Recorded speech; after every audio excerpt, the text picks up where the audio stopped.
record. And Okay. you are all set. Have a great one. Thanks. All right, you guys. So tell me a little bit about, first of all, do you guys have your manuals handy?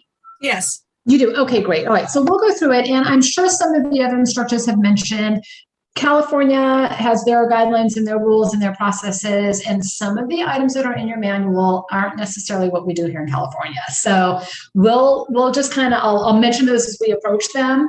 But definitely, if you have an editable version of your manual, make as many notes on those as you can, or as you would like, just to kind of help refresh. And I'll let you know what items we don't do. As well as kind of guide you on some of the terminology and some of the things that show up that most people go, what does that mean? so we'll kind of address those things as we go. So, all right, let me see what our first PowerPoint slide is. All right. All right, so I'm going to share my screen real quick. Hold on, I lost you guys for a second. Let's see if this is our PowerPoint. Nope, that's not our PowerPoint. This is our PowerPoint. Okay, so as you know, we're going to talk about closing the deal. And there's a lot of steps and processes that need to be done from the time you open an escrow, whether you're representing buyer or seller. A lot of the steps are similar, but we'll kind of touch on some of those differentiations as we go through. So we'll talk about what it's going to take to get the transaction from an open escrow to a closing. Let's skip through to, all right, so a couple really key points that we want to talk about is making sure that we're going to close on time, making sure that it is a smooth process and as easy as possible for your clients, and also find a way to make sure that through this transaction that you're going to earn future business. So let's go ahead and jump over to page 11 of your manuals. And I want you guys to kind of touch on, let's have a conversation together about what are some things that we can do to ensure each of these outcomes. So looking at your manual, there should be some space for you guys to jot down some notes. Do you have that availability on yours? Yes. Okay, great. Okay, so let's the three of us just kind of talk about what are some things that you think we can do to ensure that these three outcomes occur for us. Yes, Andrea. So I would surmise that the first thing would be to have an outline of the process and to go over that with your clients so they know what's expected and there aren't any surprises. Perfect. Have you taken this class before? No, and I've never been an escrow. Well, except for when I bought a house, but yeah. Okay. No, and that's perfect. You want to make sure that you have the systems, you have a checklist, and the checklist is going to be different for your buyers than it is for your sellers in some respects, but it's also important to make sure that either party is aware of what the other side is going to be accomplishing as well. So definitely having your checklist and your schedules and your systems in place is definitely on the top of the list. Can you repeat that real quick? I'm taking notes. It's important that buyers and sellers are both aware of what the other party is doing. Got it. So for example, here's a really simple example. Your seller is going to provide the disclosures to the buyer, to their agent to present to the buyer.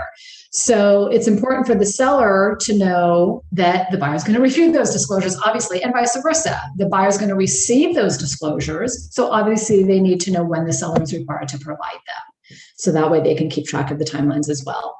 Okay. And we'll go through some of those little details as we proceed through the class. Anything else that you can think of that could be done to ensure that these situations occur?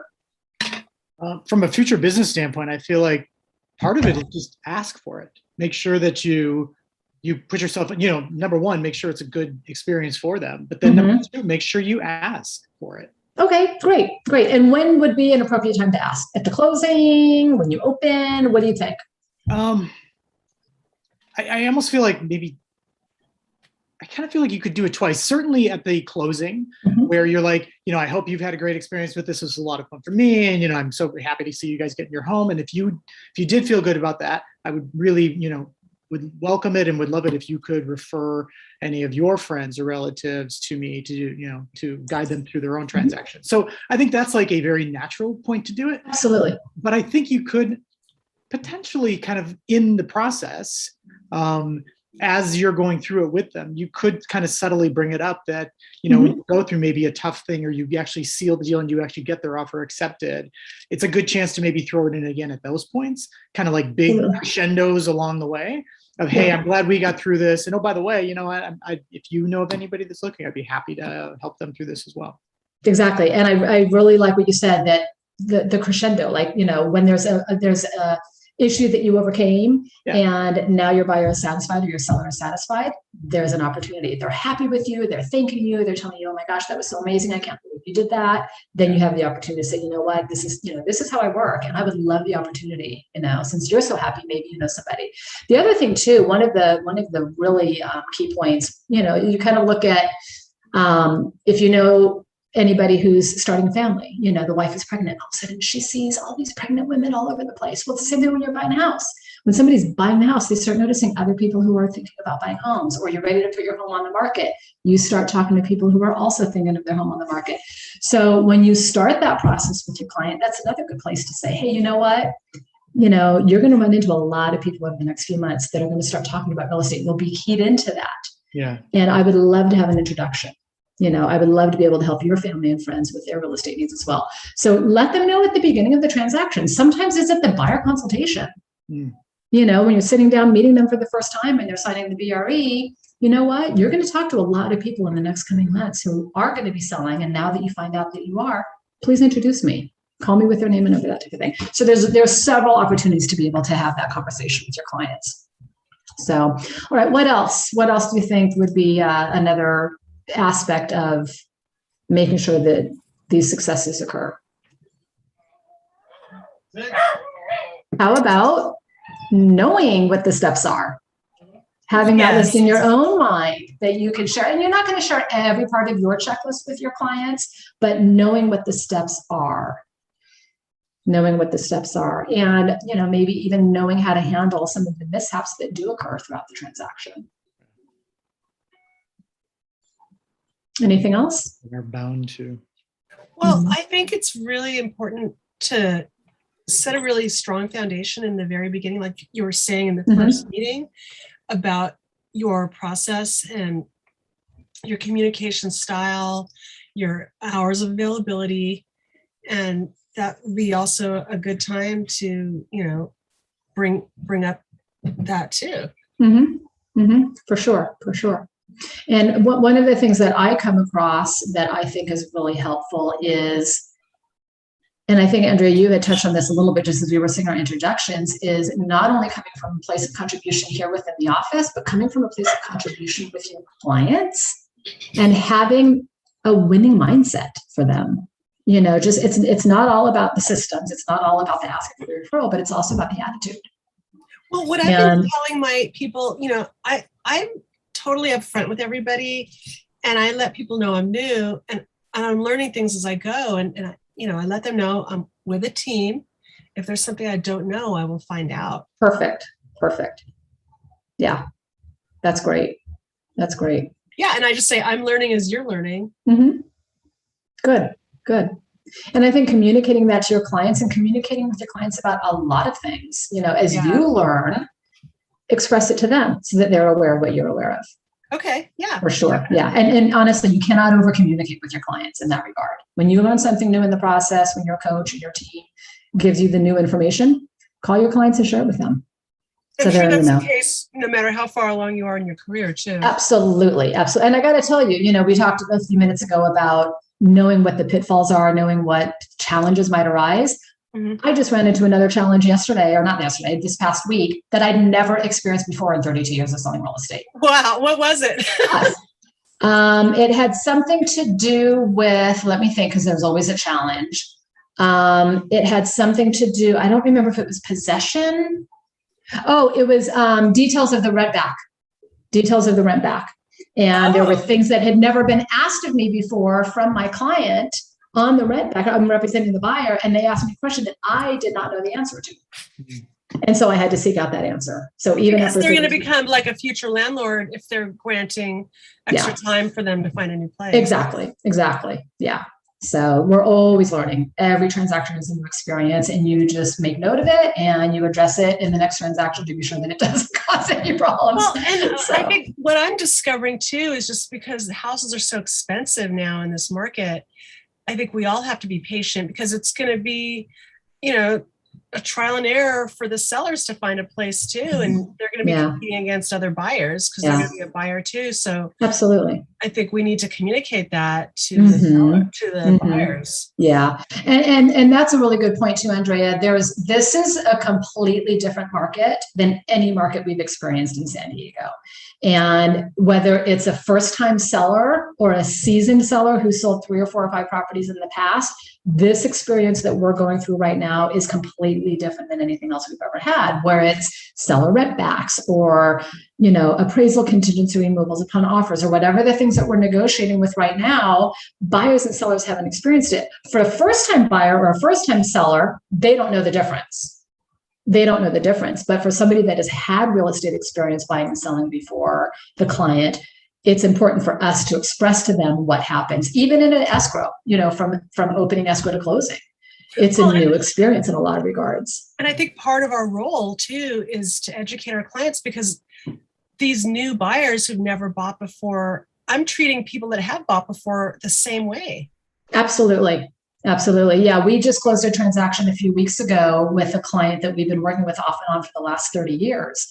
And as we were negotiating, he was handling his approach to the negotiations the way he did when we first started working together.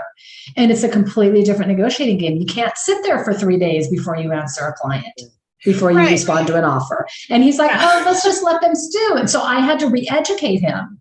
So yes, I agree. No matter their experience, it's assume they don't know anything without treating them as if they don't know anything. Obviously, you want to educate them appropriately without being condescending, but you need to come from that place of contribution, that place of knowledge, and definitely communicate as much as you possibly can to make sure that they're aware of what the current market is. And that's going to shift as our markets shift. And we'll have to keep up on our game to be able to express that throughout each transaction. So yeah, because I'm working with a guy right now, and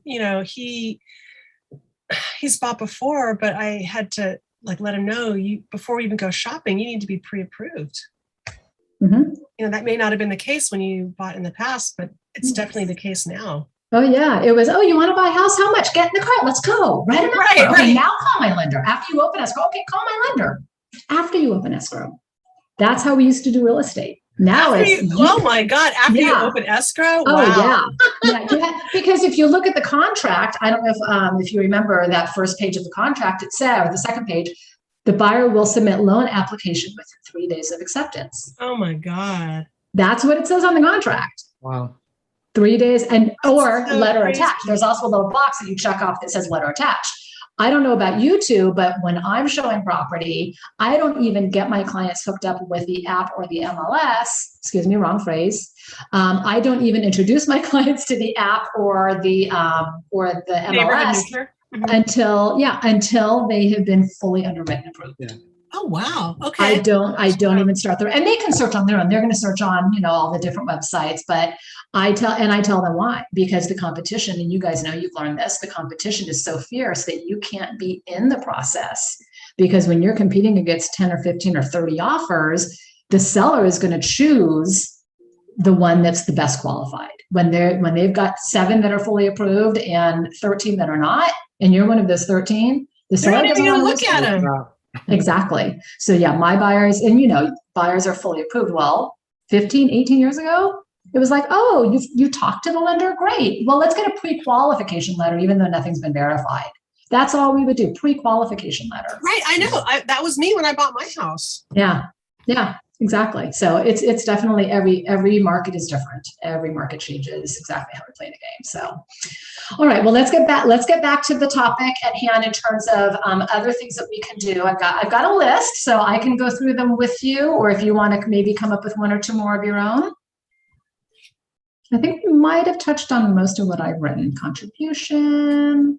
I think clear communication, because things are going to come up. There are going to be surprises, even if you know what the entire process is from start to finish. Yeah. There's still going to be curveballs and surprises. And so I think just having that foundation from the beginning and just saying, hey, you know, things could come up that we don't know about. Just be prepared for whatever. Like having that conversation in the beginning, I think is so important. Absolutely. So that way, you know, they're prepared for surprise too. Yeah. And that's a great segue into one of the things that I wrote down when you say, Andrea, about, you know, things are going to go wrong or things will occur, is one of the things I have on my list is when something like that does happen, jump on it right away. Okay. Don't wait 2 or 3 days to get the answer. Do it immediately. Do it immediately. Find the fix as quickly as you can. And that also goes with communicating with the client, anticipating any, you know, pitfalls that could come across, making sure that you address any issues immediately.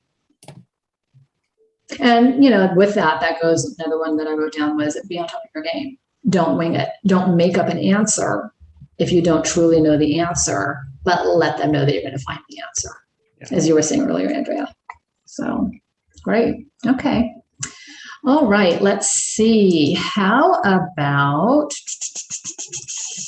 let's take a look at this. I know you guys have this chart in your notes. Let me find my share screen. All right. Do you have this chart here? I believe it's is it page 14 in your book, or is it page 14 on my PowerPoint? Let me see what page you're on. Yes. It is. Okay, good. Okay. So I know here it's hard to read, so I'm not gonna keep on the screen too long. I want you guys to be able to just kind of follow along here. But if you could jump to this page in your manual, the chart, and let me pull it up on mine so I can see it beautifully. That's not it.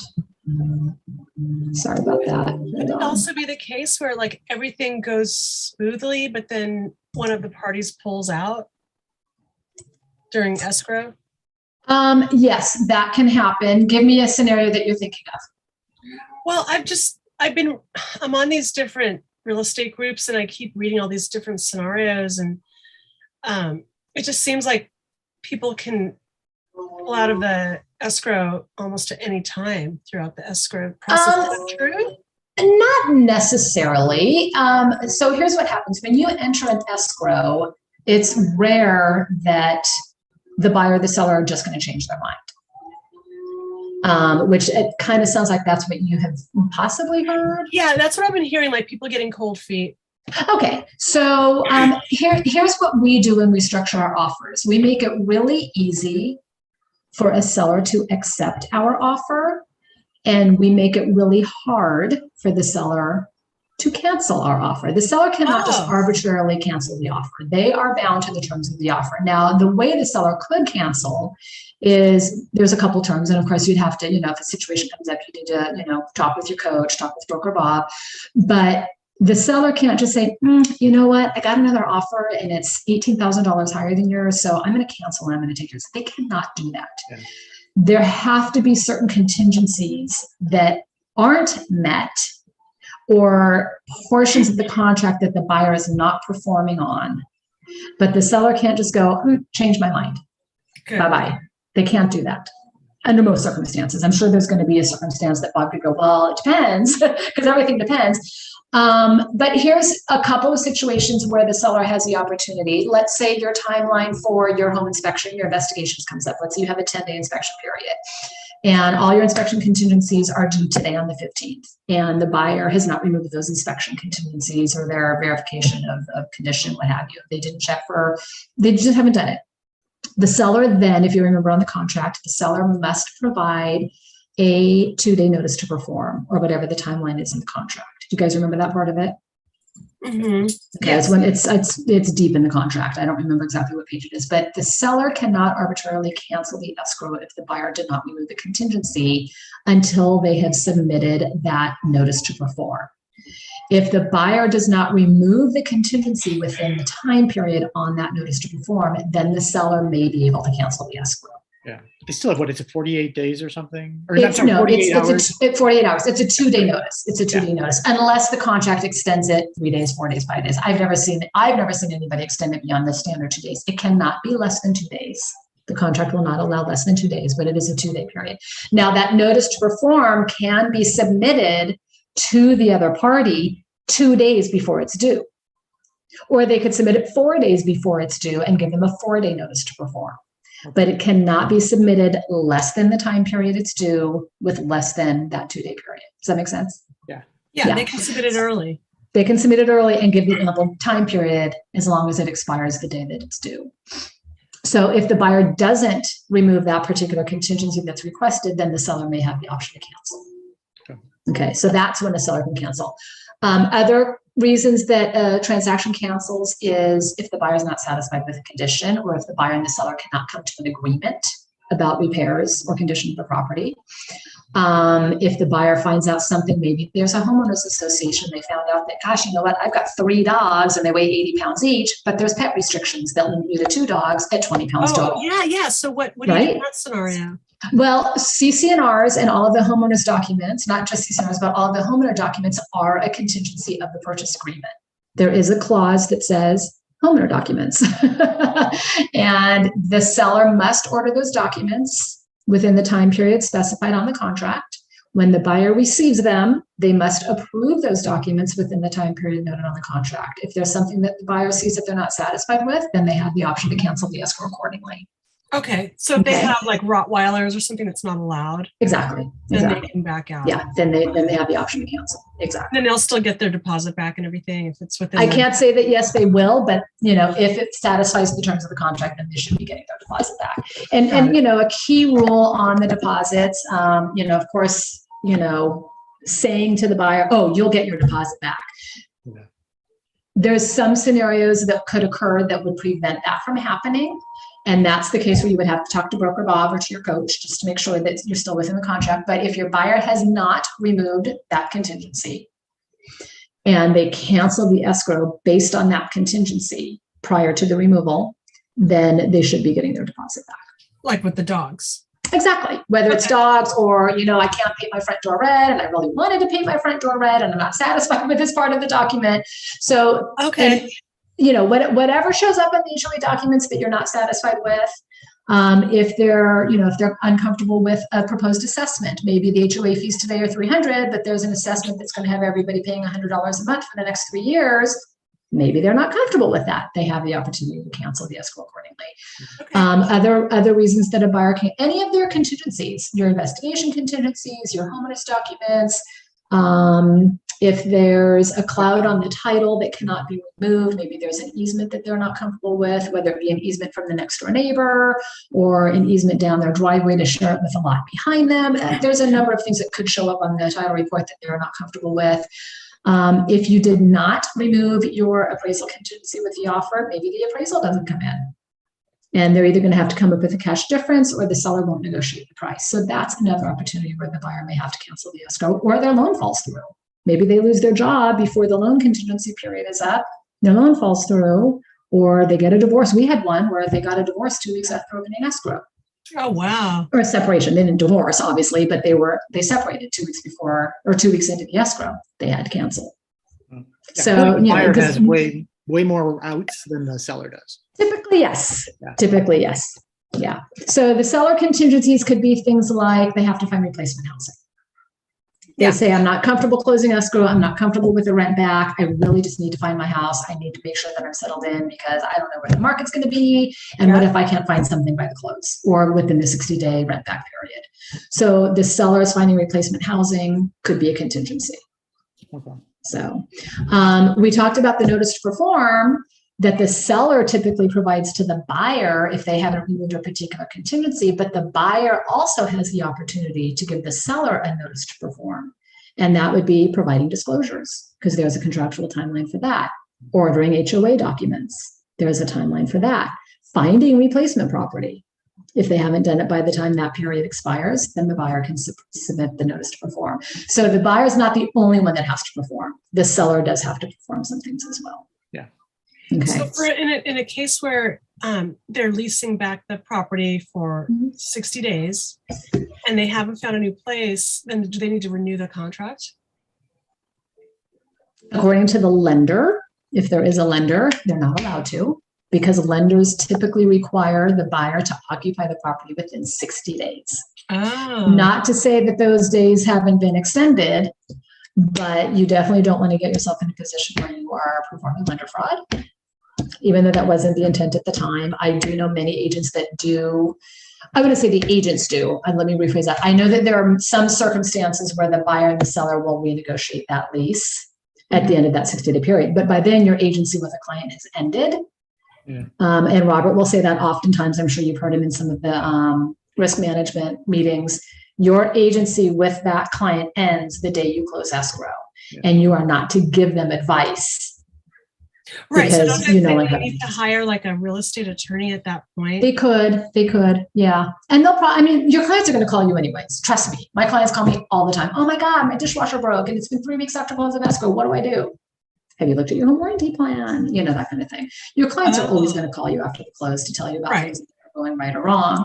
So, you know, Robert's answer is always check with an attorney. I can't, you know, guide you. I can't answer for you, that type of thing. But I mean, we're here to help. We're here to help. And, you know, obviously we want to create those customers for life that we keep talking about, which is, you know, part of this class is getting those referrals and getting that repeat business. But you want to help them to the extent that you can. But you also need to kind of watch that fine line of agency, because it has ended. It has ended. So if you come into something that you're unsure about, you know that there's always people in the office that can answer it for you. You've got Broker Bob, you've got some of the other, you know, leaders in the office that can kind of guide you, your coach for sure. I wanted to ask your advice on this too. You know, being a new agent, my finances are limited, but I mean, the more I'm finding out about home warranties, the more it seems like a really good idea to include that as a closing gift. And I think just more for their peace of mind that they've made the right decision. If anything goes wrong, that they'll be okay. Does the cost of those kind of depend on the purchase of the house, or I mean, like how much should I be spending? The home warranty plans, we still write home warranty plans into our buyer offers. We still ask the seller to provide a home warranty plan. And this is what I tell my sellers. The seller pays for them. The seller typically the seller will pay for it. It's been a rare occasion that I've seen a seller say no. But here's what I tell my sellers. Hey, Mr. and Mrs. Seller, the buyer is asking for a home warranty plan. Let's say you got 10 offers and one of them asked for it and none of them did. Yeah. Here's my recommendation to my seller. I think it's a great idea, because if something breaks immediately after the close of escrow, the last thing we want is for this buyer, or for the buyer to come back to you, seller, to say, hey, that $1,800 water heater just broke and you knew it was old and you knew that it was in disrepair and I want a new one. So for, you know, $400 or $500 or $600, you save yourself that headache with all the components in the house. I mean, I don't word it exactly that way, but I've never had a seller say, absolutely not, I'm not providing. I have some offers that go, okay, I want $575 for the home warranty plan. Other offers go, I want $650 for the home warranty plan. Others go, I want $800. For those couple extra $100, it's never been an issue with my sellers. I don't even make it an issue. Yeah, I don't make it an issue. I just say, hey, let's give them a home warranty plan. Yeah. And it's pretty much figured into your closing costs. I mean, when I tell my sellers what their expected closing costs are, I have it in there. Yeah. Okay. I have the cost of a home warranty in there. So that's if you're the listing agent? That's so I've cool. not had a seller ever not provide a home warranty plan that's been asked for. Okay. So you don't you don't have to provide that for your clients. Yeah. Okay. The only time that I provide it for my clients, here's where I provide it for my buyers. I write into the contract $625 for the home warranty to include A, B, C, and D, and then the bill comes and it's $700. So rather than trying to renegotiate, I just pay for the $75. Oh, you just pay the difference. I just pay the difference because it was my mistake. It was my mistake when I wrote it in, even though I said you're going to get washer, dryer, fridge, roof, Oops, I forgot to add that price in. No, I could do that. Yeah, I do that. I don't know very many agents. I don't know if every agent does, but that was my mistake when I wrote it. I'm just going to cover it without arguing. Yeah. So in a sense, you're kind of providing the policy. Yeah. But I always write it in. I don't know if they talked about that in your class when you were writing offers, writing buyer offers, but I include it with every offer that I provide with my buyers, unless the listing agent says specifically, don't you dare ask. Okay. Then I ask the buyer if they want it. You know what? It's a good idea. Do you want it? Thank you. Yeah. It's a great protection. For $75 service fee, it saves you from having to hire a plumber and paying $1,800 for a new water heater. You might want to invest in this. For It's whatever actually it good. is. Seller peace of mind. I mean, to your point, that just this is going to take care of the majority of things that come up, and they're not going to come back to you. It's just Exactly. it's so worth it. Yeah, exactly. For sure. For sure. And sellers don't want anybody to call them after they're closing. They want to No, walk because in they're the house going to and be make good done. money and, you know, selling their house. So it's just a little bit of change. Exactly. It's peace of mind. So that was a very long discussion, Andrea, towards your question is, oh my God, why are people canceling escrow? I'm still learning. Exactly. So yes, I think we covered it. All right. So let's take a look at the chart and go through. There's a couple of things on here that aren't going to be our, actually, I think I see everything on here is going to be something that we'll pay attention to. So this is kind of our flow of a transaction. Obviously, when you write an offer, it's either going to get rejected, accepted, or you're going to have counter offers. If you get the acceptance, you guys are going to go straight into an inspection. The inspections, depending on whether the seller is offering a termite inspection or not, a wood pest inspection, it's really a hit and miss in this market. I have some agents that are like, absolutely, we've already got our termite clearance, or we've already scheduled our work date, you know, that we're giving you a clearance, and others go, no way, don't even write it on the offer. It's up to you. So whatever inspections you need to have done or that your buyers request to have done, you want to schedule those as quickly as possible. And here's the reason why. Our time periods for inspections are much shorter now than they've been ever in the past. I know our contract defaults to 17 days. We're seeing inspection contingency periods show up on offers 7 days, 10 days, 12 days. You have to remember that we're losing a Saturday and Sunday because most inspectors don't work on Saturday and Sunday. Some do, but not all. So you want to make sure that you get your inspection done as quickly as possible. If there's something that shows up on the inspection report that your inspector feels needs to have further investigation, you want to make sure that you can get those investigations done within the time period. So you don't have to request an extension. Some agents and clients, sellers do not allow extensions because they'll go, hey, I've got 4 backup offers. Right? But you also want to make sure that your buyer does their due diligence to make sure that they're fully aware of the condition and the expense of any repairs that they would have to do or items that they need to ask of the seller. It's to protect them. Absolutely. So one thing with the inspections, make sure that you have a couple of home inspectors on hand. As you know, we need to give more than one recommendation if you are going to be providing recommendations for inspectors. So you want to make sure you have 3 or 4 inspectors on hand, not only because we need to give them options, but also to make sure that somebody's going to be available within the timelines that we need. So ideally, if you can get your inspection done within the first couple of days, the inspector might go through and say, you know what, just looking at the roof, it looks pretty shot. It looks like it's at the end of its useful life. You might want to have it evaluated. So now you contact your roofer and they can get out there within your time period. So you'll know if it does in fact need to be repaired or replaced, what issues are there with it, and then you and your buyer can address that. Yes. Who pays for the inspection? The buyers pay for inspections. That is something that we do not put on the purchase agreement. It's just part of the standard process. I know that we put a lot of things of who pays for what, but inspections are not noted. The only time I put any inspection on the purchase agreement is when I'm representing a VA buyer, because VA does require a termite clearance. And I want to make sure that the seller is aware that, you know, hey, this is a VA buyer, you will be providing a termite inspection report. It doesn't mean that the seller has to pay for the repairs, but it's not necessarily a good idea that your buyer pay for termite clearance if they don't own the house yet. Some buyers have done it. I've had listings where the buyers and the buyer's agent pay for termite clearance, you know, fumigation or whatever before the closing, but it's a rare situation. If they pay for it though, and they're not required to, could it get reimbursed? By whom? By the seller? If the seller agrees to, you can negotiate that with the seller. Okay. So that's like a counteroffer sort of thing? Yeah, it would probably go into the counteroffer because you want to make sure if the buyer, or while you're negotiating the repairs, you know, if the seller says, hey, I'm not putting any money out, you agree to take the property as is. I'm sure that Robert has a clause that says, or he would refer you to an attorney that says, you know, hey, if the buyer puts the money into the property and the seller fails to close the escrow, the seller agrees to reimburse the buyer. So, yeah. Okay. So yes, you want to order your inspections right away. Have you guys experienced the home inspection process yet as an agent? Not as an agent. Okay. All right. So the home inspection process is, as the buyer's agent, you will attend the home inspection with your buyer. Some agents do it differently. I know what I like to do for my clients is encourage the home inspector to do their job for the first, let's say it's a 3-hour inspection, allow the inspector to do their job for the first 2.5 hours, and then invite the buyer over for the last half hour. The reason I do that, and agents are different, not everybody would do this, but the reason I do that is that I know some of my inspectors have their checklist in their mind of how they want to go through the home.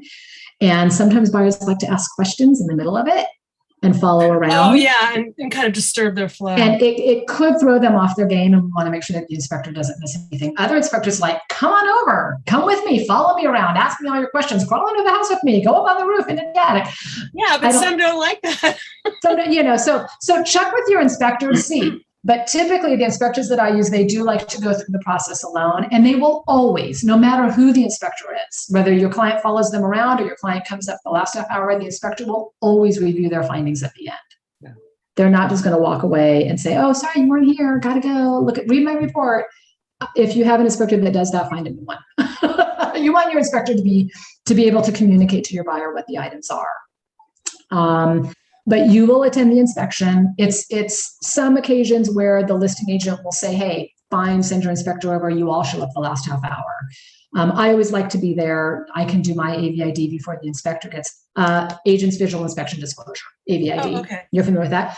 We as agents have to do an agent's visual inspection disclosure to identify the items about the home that we see are in disrepair as a disclosure to the buyer and the seller. I do mine as the inspector, before the inspector gets there. And then the inspector does their thing, and I just bring my laptop and do some work while he's there. And then the buyers show up. That's a good idea to do it before the inspector arrives, because that way the house is already unlocked and you're there.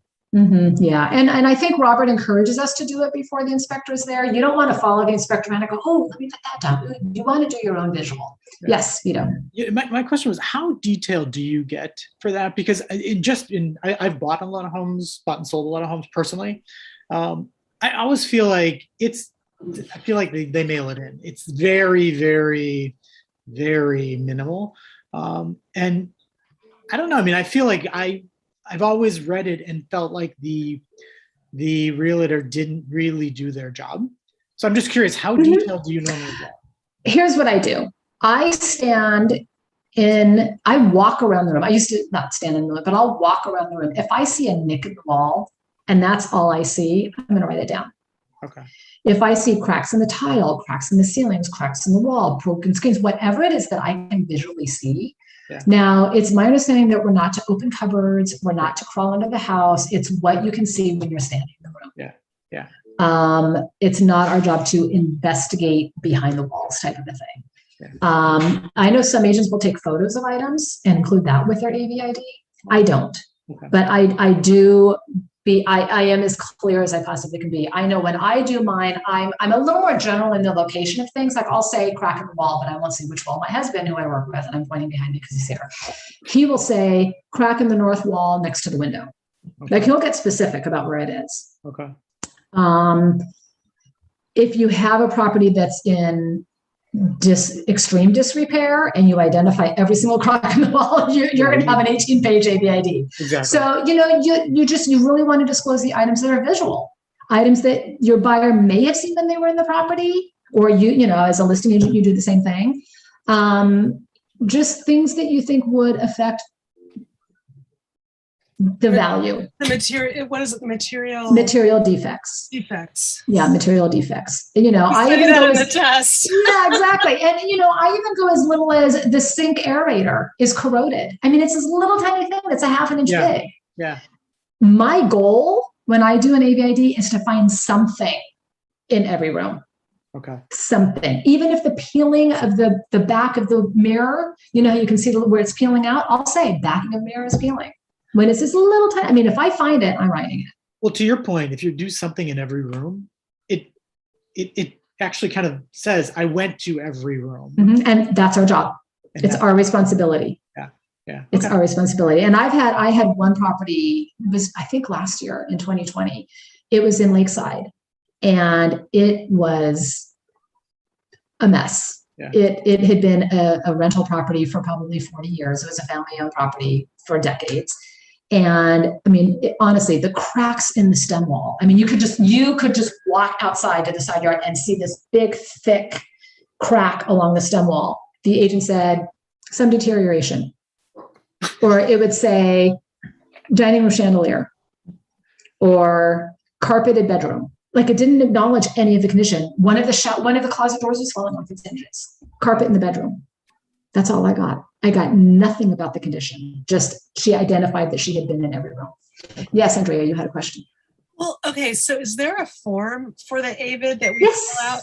Yeah. Yes, there is. It's on Zip Forms, and it should be part of our master template for both buyer templates and seller templates.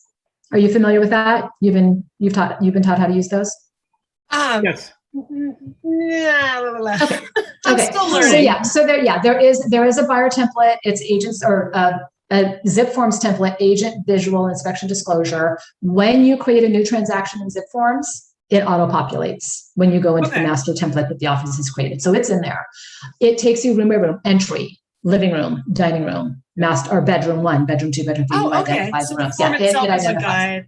Absolutely. Does So it you have don't a lot have to of remember. blank pages, or do you attach pages to it? You can if there's a lot to write. What I do is I literally just start from room 1 and walk my way around. I'll have a blank copy of the AVID, but I can't scribble fast enough. I literally will do my AVID on my phone. I'll make a note. I'll open up notes with that I was just property going to ask address. that. Okay, perfect. Yeah, so I do it in my phone. So as I'm walking around, I'll say living room, cracks in ceiling, worn carpet, torn window screen, So I'll have all of that on my phone. And the great thing about it is that when I go back to my notes, it tells me the date and time I was there. Because I might not write it up for 2 or 3 or 4 days. I'll go, oh, that's right. It was at 1:31.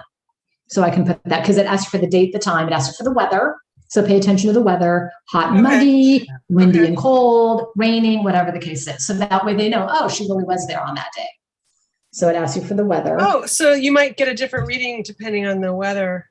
Okay. If it's cloudy, if it's raining, but you're going to go in the house and out of the house. It's going to ask you for garage. And if the garage is too cluttered with items that you can't see, you say personal items in the garage, limit my ability to view the property. Or if it's locked, you don't have the key, you could say the same thing. Exactly. Yeah. Because it Unable really to is access the garage. It really is just visual. Like, to her Just point, visual. not supposed to investigate anything. Just kind of stand in a room and observe. Yep, exactly. Yeah, you're not supposed to open and close the windows to make sure that they work correctly. If you see, if it's a sash window, you can see the sash is broken, then you say, sash of window appears to be broken.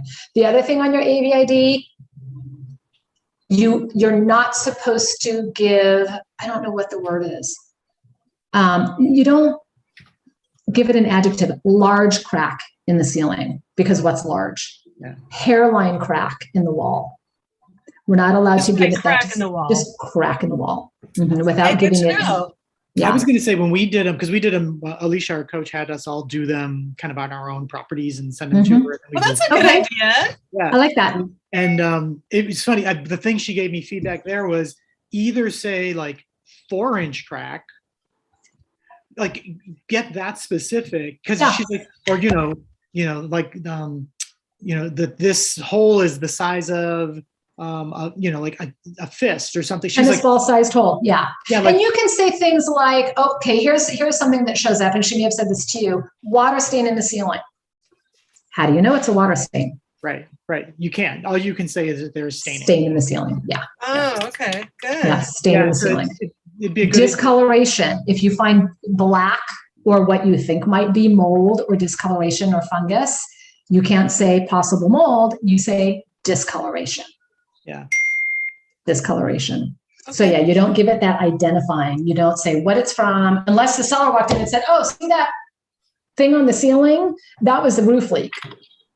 So you could say seller states roof leak, stain on ceiling. Yeah. So be specific in what you're finding without identifying what it is. Does that make sense? Yeah, because that's somebody else's job. It's like more like that's what your home inspector is for. And even the home inspector will say, I'm not sure if it's mold. He didn't test it for mold. Could be mold. We recommend getting a mold inspection. because Okay. you have to get a specific mold remediation to say it is mold. Got it. Yeah. Okay. All right. So back to inspections. You're going to schedule those as quickly as you can. And you're going to find your home inspectors, they're going to observe what they find. And the home inspectors that I've worked with over the years are very knowledgeable about construction. I believe 2 of my top inspectors are licensed, so their knowledge base goes a little bit beyond what some other inspectors do.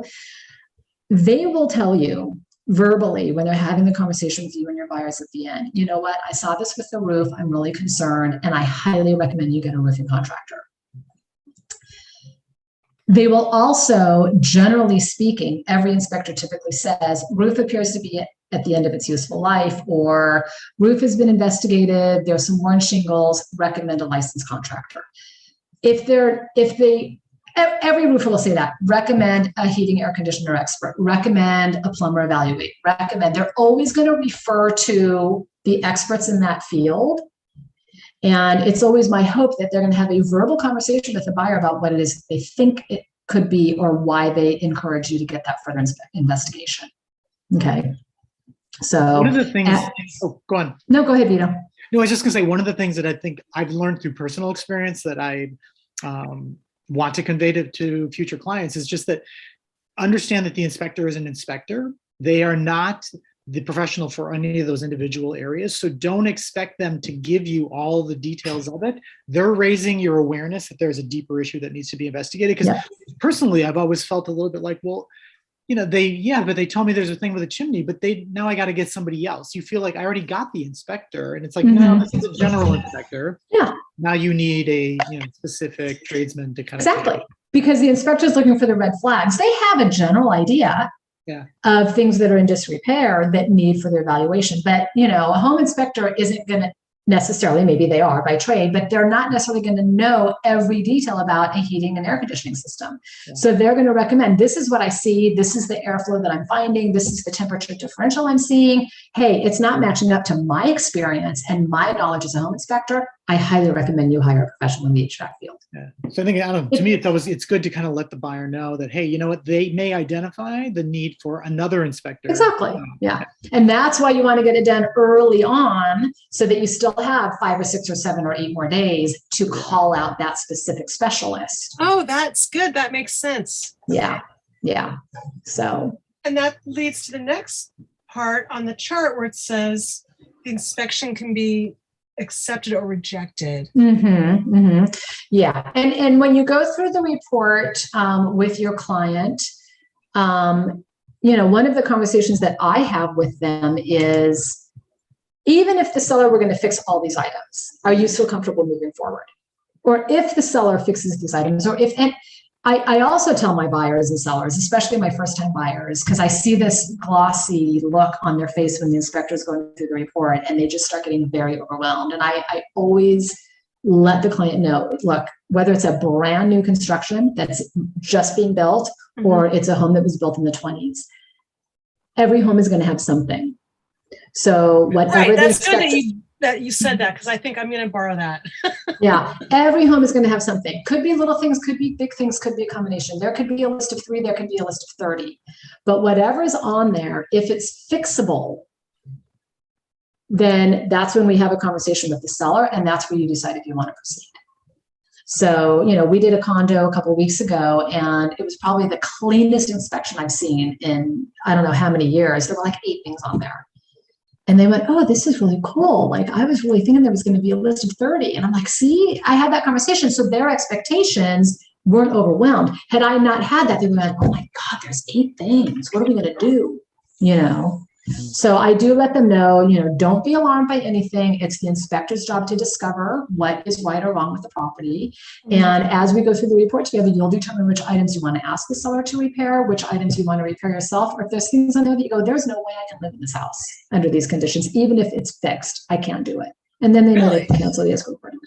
It's rare that I see that happen, but sometimes it does. Sometimes it does. Because if they love the house enough to make an offer on it, then you would think, but that. Some buyers, but it's rare. I mean, I haven't had a buyer cancel an escrow over the condition of a home in I don't know how long, but I've had buyers cancel on my listings.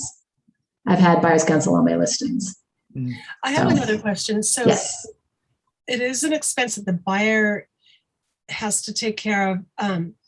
What is the range usually of the cost for? Inspectors will charge typically up to a certain square footage. I usually tell my buyers, I'm trying to think, it can be anywhere from $400 to $600 depending on the size of the property. Some inspectors will charge extra for a crawl space because they have to put on their little suit and crawl under the house. Most inspectors will at least visually inspect the roof. They don't all climb up on the roof anymore just because of the liability of being up on a roof, especially if it's tile. If it's tile, they're not going to walk on it because they could crack tiles. Right, but they can get a ladder and just. But they can get a ladder if it's reasonable. Some inspectors will stand. They'll inspect as much as they can from the ground. Some inspectors even have a drone that will go up onto the roof. Fly. Yeah, some inspectors will do that. I've seen that. I don't think any of the inspectors I use do that, but I've seen that come across with my listings.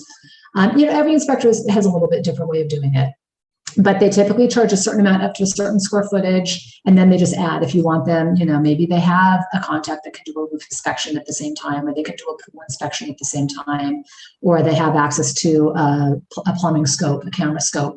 So depending on what extra things that you want to have done, things that the buyers are having done. So generally just based on the size of the home.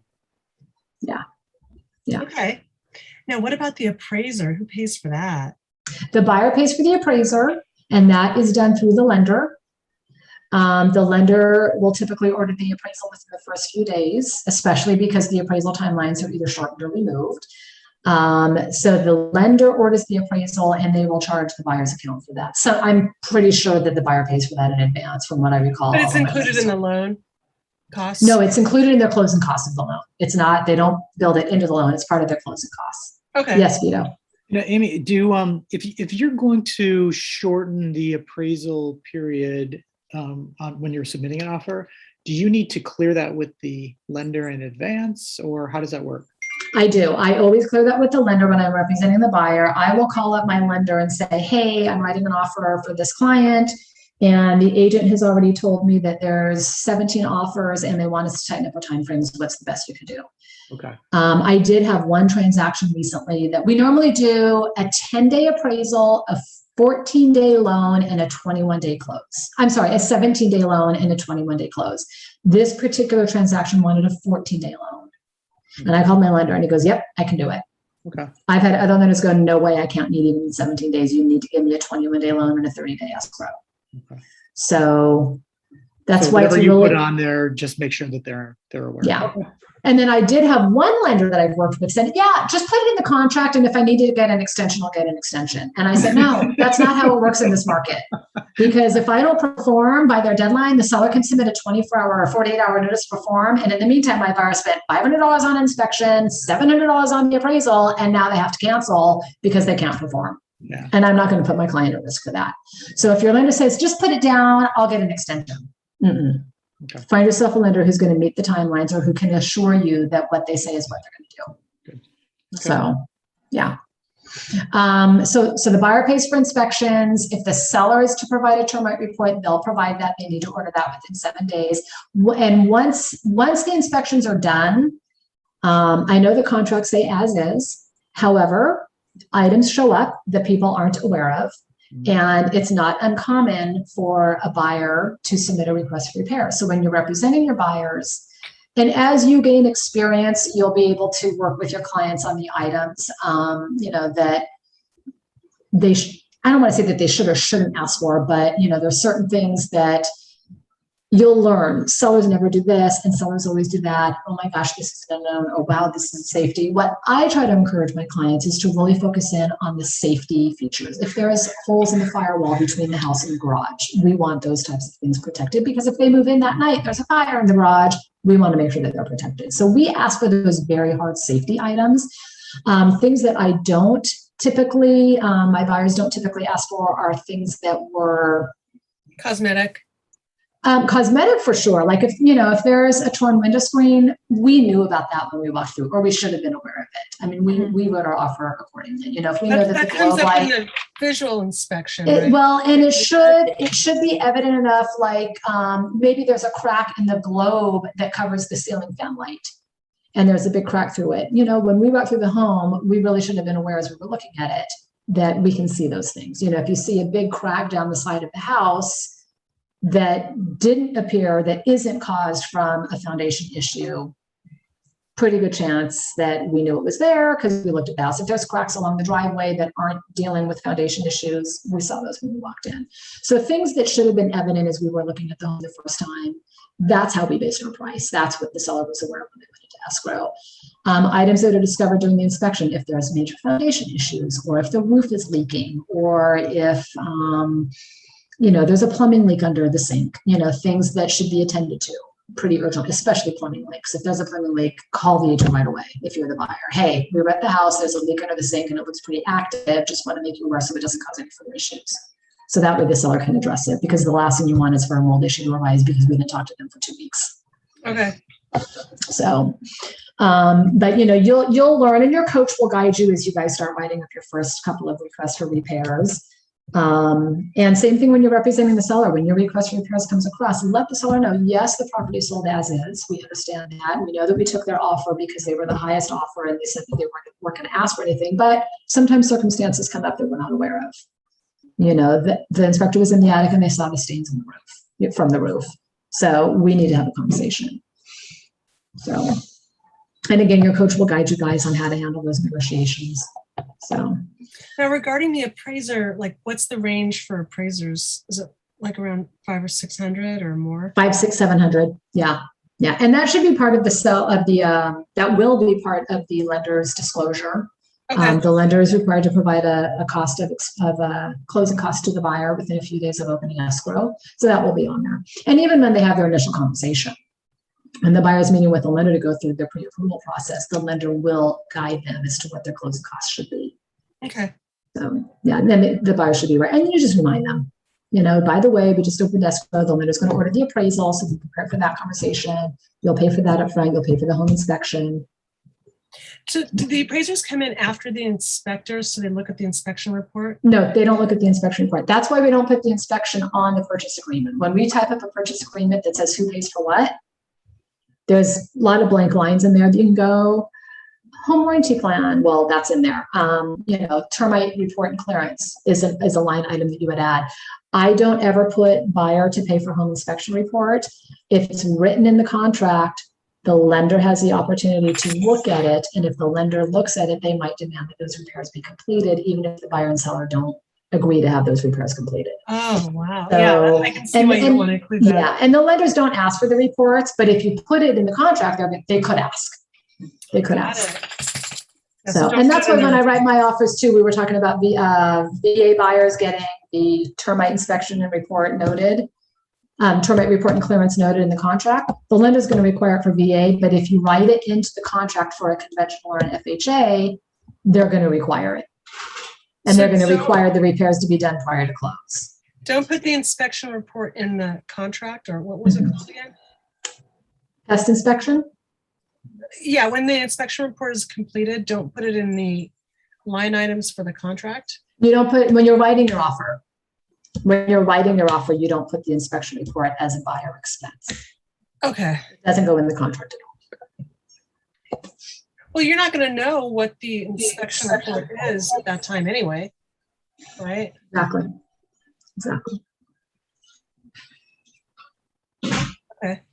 Okay. I think the two main upfront expenses that the buyer will pay for are going to be the appraisal and the inspections. Okay. Other than that, everything else is built into the closing cost that they'll bring in at the end. Now, what about the appraisal gap? The appraisal gap is something that you'll need to work with your lender on. I have, and I don't know if you're working with any of the movement mortgage lenders, but they did I don't think it was actually a class, but they had a conversation about it a few months ago.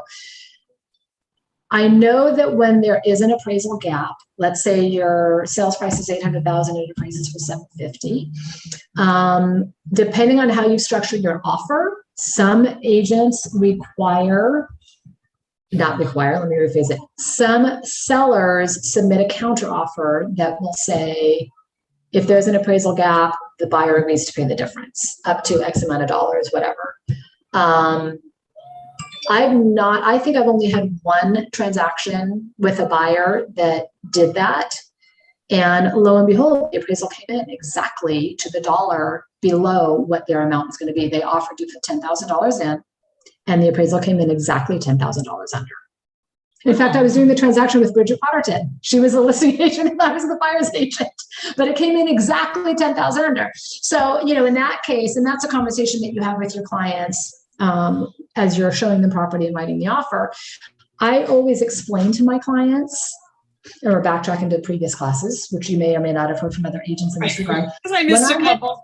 Yeah, just a few. When I have a conversation with my clients about writing an offer, I will tell them, here are some things that other buyers do. Not that you have to do, but just so you understand where other buyers are coming in. Appraisal waivers, appraisal gap conversations, removing contingencies with their offers, all the things that we're hearing that are going on in this market. I tell them that just so that they're aware. And I let them know, I'm not telling you this so that you do it. I'm just telling you what other buyers may be doing. And what I like to do is have that conversation with the listing agent to find out as much information as I can about the offers that are coming in. So I can go back to my buyer and say, this is what we may be competing against. And they get to make that decision on their own.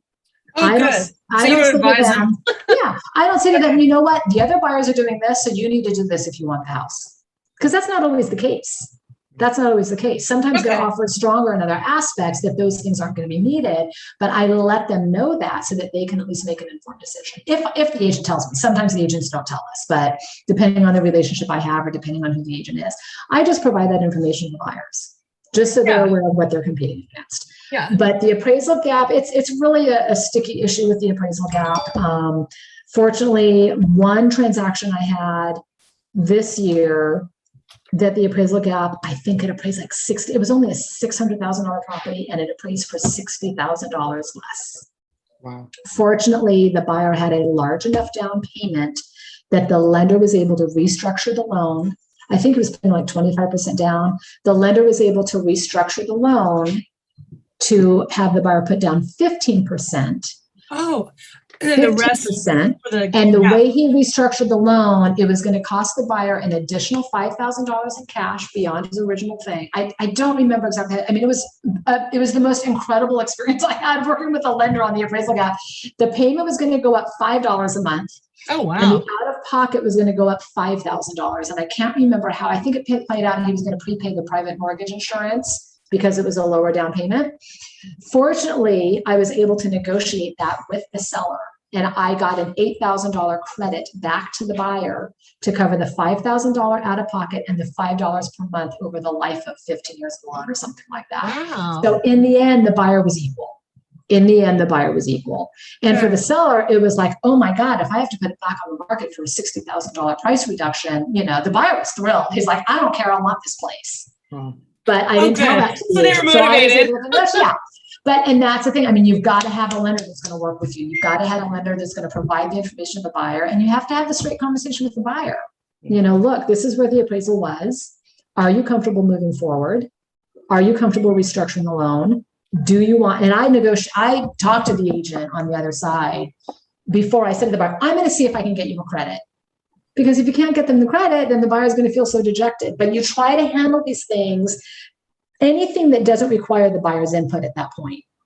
You try to work with the agent, with the lender, with the buyer, with the seller, and you just have this communication, and the buyer was thrilled. They've been in it now for about 6 months and they're like, oh my God, come over, we're baking bread, Amy, just out of curiosity, based on your comps that you had kind of pulled for that property, was it just a low appraisal or? You know what? The agent and I, and even with Bridget's transaction, where she was a list agent, I was a buyer. I mean, we don't meet with the appraisal as the buyer's agent, that typically goes through the seller's agent, that the seller schedules the appointment, what have you. But if you have the opportunity to meet the appraiser, if you've got comps that you want that appraiser to use that you know are going to support the price that you're doing, or if you have information, we had one situation years ago where there was a comp in the MLS, it was in Del Cerro. I'm pointing to where the neighborhood is behind me. It's in Del Cerro, and there was a house across, there's like 3 houses up. And I think we were in escrow for like this was like 8 years ago. We were in escrow for like $450. There was a house up the street that sold for $300. And it was an identical match square footage. It was across the street. But what I knew about that was that the daughter was a tenant in the house and bought it from the dad.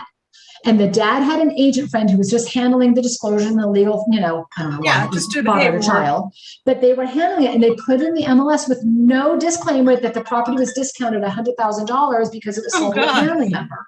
Okay. So I had that knowledge. I knew that girl who lived in that house because she was good friends with this owner.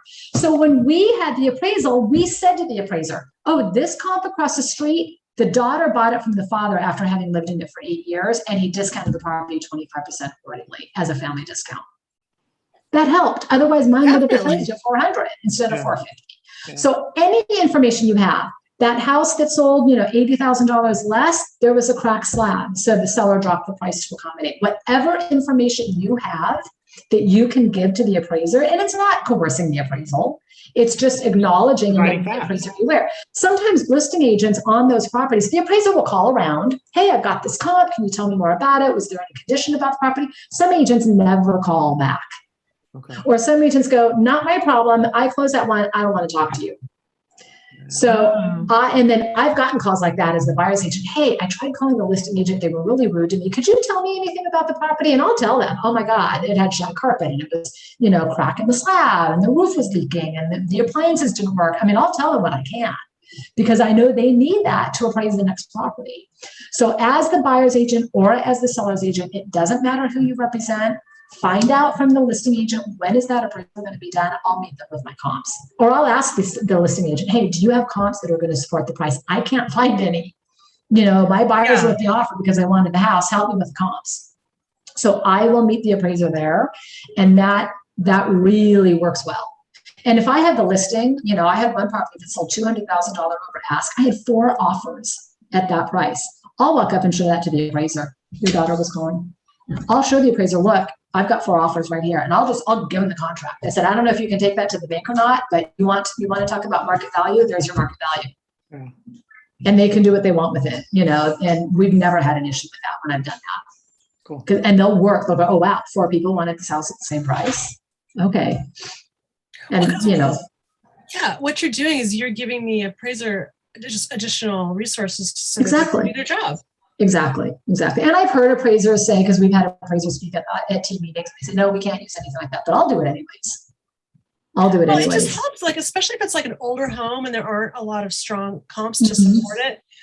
Whatever you can do to help them. Yeah. Sometimes you just have to go back more than a year, to find stuff that's comparable. It helps them. It does. It really does. So, be as proactive as you can in the process and be as proactive as you can for the entire process. Even if it's, the inspector on your listing, if there's a home inspection, there could be things that show up on the home inspection. We had something, I'm trying to remember what it was. Oh, we had a property. I was the listing agent and something showed up on the home inspection. And when I didn't get a request for repair yet, but when, the agent gave us the report and they said, go ahead and share it with the seller now. So I did. And the seller goes, oh, that thing in the attic, let me explain it. So he explained it before it showed up as a request for repair. So I was able to relay that. Oh, this is how it works. And this is what they did. And this is why they did it.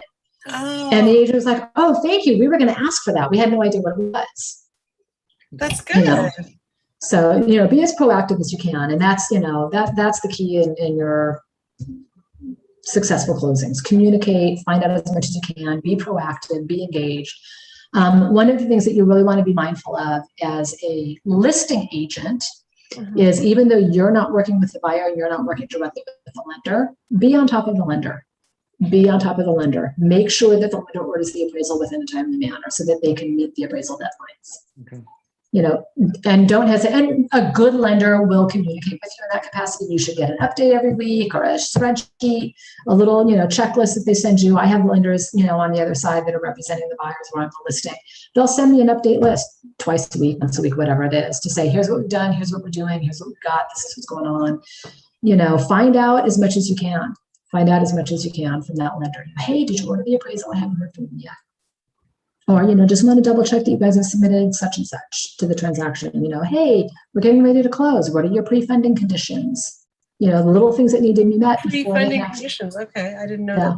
Okay. That's a good. There's pre-funding conditions. So typically the conditions at that point are things that are simple. Escrow needs to provide a document, or the buyer needs to provide a document, or they're waiting for this from the title company. But find out what those are. Don't wait till the day they're supposed to send out loan documents. And go, oh, you needed this from the title company and I didn't know. Find out what those things are if you can. Most lenders will provide that to you. Some lenders don't. There's one company that doesn't say anything to anybody, even if you're both representing the buyer together. I can't tell you that. The buyer didn't give me permission. But ask them, what are your pre-doc conditions? How can I help you? Okay. Or if you need to put a fire under your buyer, what are your pre-doc conditions? Okay, buyer, you were supposed to get that final pay stub over to the lender. What are you doing? Things like that. I have another question about you're saying like a good agent will send updates. Is that also true when you're waiting on a pre-approval before representing the buyer, or as you're representing them? You mean from your lender? Yeah, if it's the lender that you recommend. For sure. Yeah. And, the lender that the main lender that I work with, I have, being 30 years in the business and all the lenders that we know, there's, 5 of them at Movement that I love. And there's the one that I've known for 35 years since I was in college. And then there's the one that it's in my networking group. And then there's my best friend who just moved out of town, but everybody has somebody. But the main lender that handles my buyers, I don't even need to ask him anymore. That's so good. And that's why he's my main lender. I don't need to ask him because I'm going to get it automatically. He'll call me up and go, hey, I just heard from Rob and Tammy. I have a meeting with them on Tuesday at 3:00. At 4:00, I'll get a message from, hey, just met with Rob and Tammy. They're gathering the documents. They look golden. Or, they've got a couple of items on their credit that they told me about that we need to work on, but I'm going to take a look at the full package and I'll let you know what we need. 3 days later, hey, Rob and Tammy sent me all their docs. We're going to underwriting. Hey, Rob and Tammy have 2 more days in underwriting. I'll let you know, but so far it looks like this. Hey, we just came out of underwriting. Start looking. And he'll send me the pre-approval. Oh, good. Okay. Perfect. I don't show property until the buyers are approved. Okay. I wait till my lender gives them the full approval. Then we get in the car. Yeah. Or then I open up a lockbox. Let's say that because they're not in my car yet. Meet me there. My mom's high risk. Meet me there. So yeah, I don't open a lockbox until I get the full approval and the approval letter from the lender. Perfect. Yeah. Yeah, I think I'm going to do the same thing. We digress. Now, where in the timeline would the appraisal show up? Is that after the inspection or before? No, the appraisal should be ordered immediately. And sometimes we see in counter offers, the seller will write in, appraisal must be ordered within 24 hours of acceptance. Okay. The lenders that I work with typically order the appraisal within a day. Okay. They typically order it within a day. Especially because the timelines are so short. We're at the mercy of the appraiser. The appraiser is not part of our contract. The appraiser, we don't know who the appraiser is until it's ordered. And the lenders can't choose the appraiser. They used to years ago, 15 years ago, they used to choose the appraisers, but we can't do that anymore. If it's cash, can they choose? If it's cash, the buyer gets to choose the appraiser if they'd like to. Okay. Yeah, it's where I don't know if I've done a cash transaction with an appraisal lately. I was going to say, with a cash transaction, do we even need it? Doesn't have to. You don't have to have an appraisal with a cash transaction. That's up to the buyer. The cash, the lender will most likely require an appraisal. There are occasions where the lender will either do a drive-by appraisal or they will waive the appraisal altogether. It's rare, but it does happen. So they don't need an appraiser if it's cash? It's up to the lender. No, they don't. There's no lender involved, so it's just the buyer that's paying cash. Yeah, some lenders require the appraisal so that they know that they can loan on the property. But there are occasions where the lender, and it's up to the lender, it's not up to the buyer or the loan officer or the seller. But when we just bought a house a couple of weeks ago, we just closed a couple of weeks ago, and with our transaction, we were only 20% down. And with ours, the lender waived the appraisal. And I'm like, woohoo, save me $700. That's nice. Thank you. Yeah. And I was fine with that because I didn't want to worry about an appraisal gap. I knew we overpaid by like $20,000 or $30,000. And I didn't want to worry about the appraisal gap because I didn't want to come up with that extra money. Like I wanted money left over so I could actually have money in my bank so I could live. Rather than putting it back into a higher Have a little down payment. fix-it fund. Exactly, a little fix-it fund. So I was thrilled that there was an appraisal waiver. And what I had seen the previous couple of years was the appraisal waiver would occur on higher down payments. Okay. Or, you know, or if it was like a slam dunk, they could just look at the comps in the MLS without doing any evaluation. Go, oh, you paid 6, and the last sale in the neighborhood for someone's floor plan was 630 or 680, or you know, I don't know how they do it. And sometimes the loan officer doesn't know how it is. But the appraisal waiver is a rare occasion. It's up to your buyer if they want to agree to the appraisal, because the loan officer will say, hey, we got an appraisal waiver. You want to take advantage of it? Some buyers will go, no, I want the appraisal. Other buyers go, yeah, save me the money, because that way I don't have to worry about the appraisal gap, if that's part of their contract. Yeah. Okay.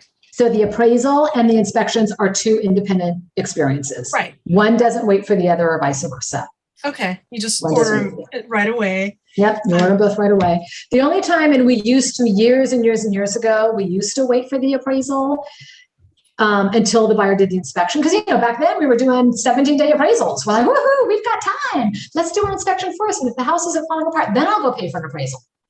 Now it's like, oh my God, hurry up. The clock is ticking. We got to do this, you know? Yeah. So, yeah. And times have changed. Like when we bought our house, the seller paid for the inspection and the appraiser. So Really? it was totally. Yeah. And it depends. I mean, right now we're still in a seller's market, so the buyer pretty much pays for everything. Yeah. If that shifts, then the sellers might be picking up that bill again in a couple, 4, 5, 6, 7 years. So that's true. That's true. Yeah. So the appraisal is really for the lender then. Correct. Okay. Yeah. Let's see. Let's go to, I haven't looked at my PowerPoint in a bit to see where we are. We're in the contract to close. What should you know? Well, I have another question. Yeah. So when you know what your buyer is pre-approved for, and knowing that there are such things as appraisal gaps, which you will educate them on, I mean, I guess it's probably good to advise them not to hit their ceiling for what their budget is if they're cash poor or, that's really that would be a conversation to have with the buyers and the lender. And I know there's oftentimes that we have buyers that the lender will approve them for, I'm in escrow with a buyer right now, first time buyers. I think they're approved for like $750 or something, but they're like $550 is my max. Okay. So that's just like an extra cushion in case they need it. Well, and not only in case they need it, but you have to remember, like, they're coming from a rental, or they're coming from living at mom's house, or they're coming from a lower priced property. Yeah. And they know what their comfort level is financially. Yeah. They know where they want to spend their money every month. We've got people that travel, and like, I am not giving up my traveling. I spend $30,000 a year on traveling, and I'm not going to be tied to my house and give up my lifestyle. Right. So whatever their comfort level, and I will have that conversation with buyers when I meet them for the first time. You know what? I want you to talk with the lender. They're going to ask for all of your documentation. I want you to be very straightforward with them. Don't hold anything back. And they'll tell you what you qualify for. And they're going to show you what your payments are going to be. If you have a dollar amount in mind that you don't want to go above, let's say your current rent is $3,000 a month and you know that you don't want to spend more than $4,000 a month on a mortgage, you tell that to your lender and he'll work that number for you based on your down payment and what your expenses are going to be, your mortgage payment. And that's where you are. And when I show property, if my buyers are qualified, like this couple, their max was $550, I was showing them property $500 and under. Oh, okay, good.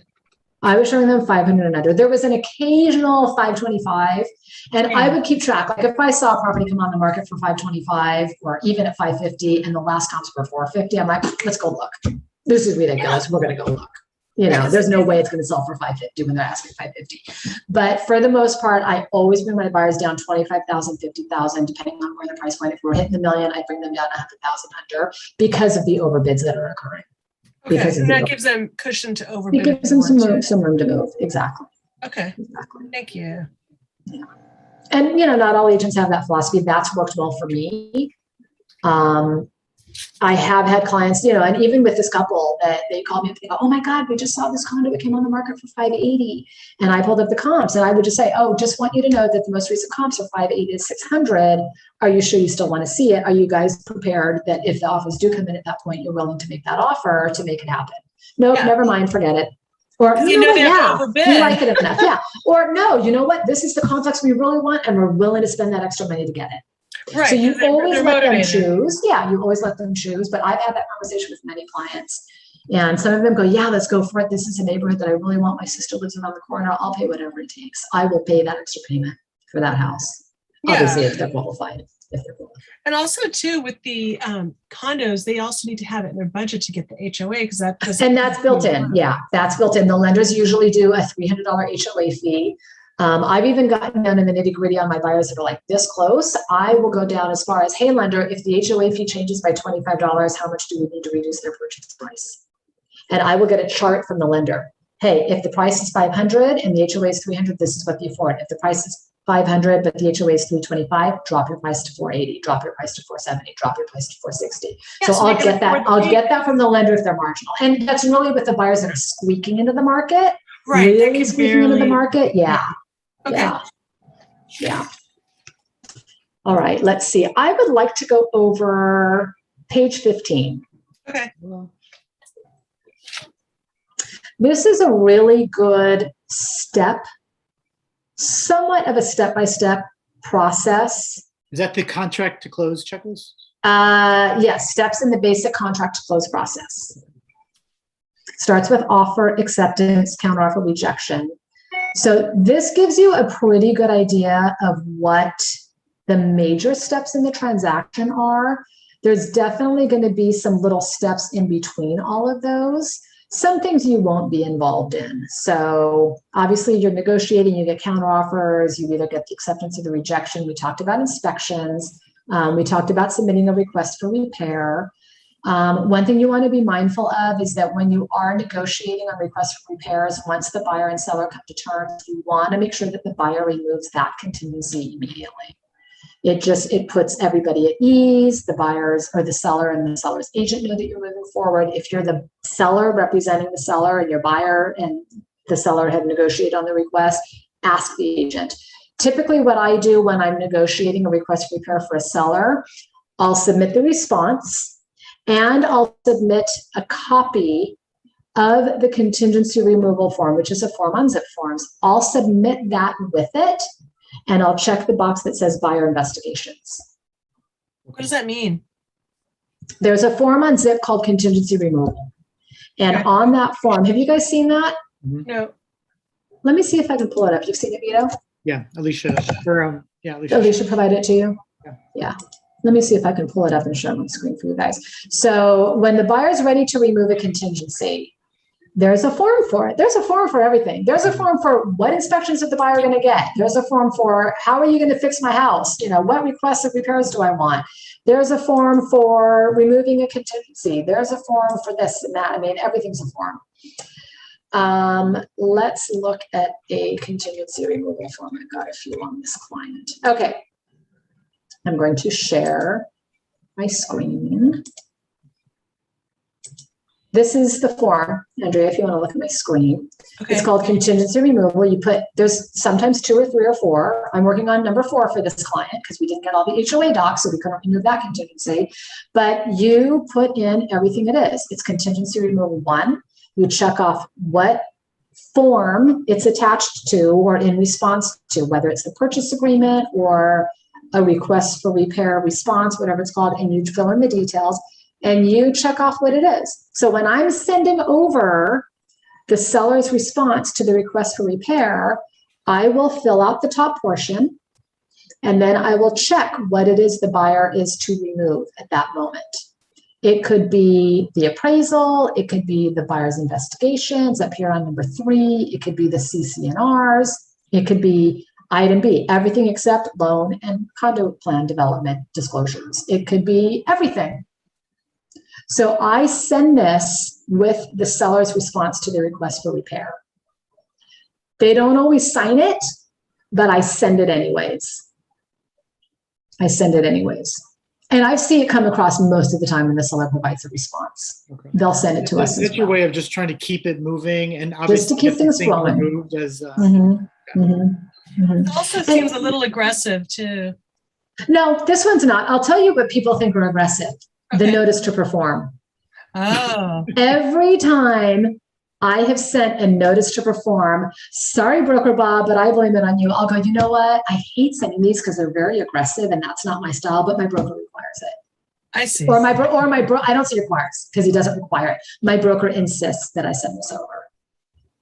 And that eases the tension. Because when I get them, I'm like, oh, I've been doing everything and we're working timely and I still have 2 more days and my buyer, what the, like, I get offended because we didn't used to use them.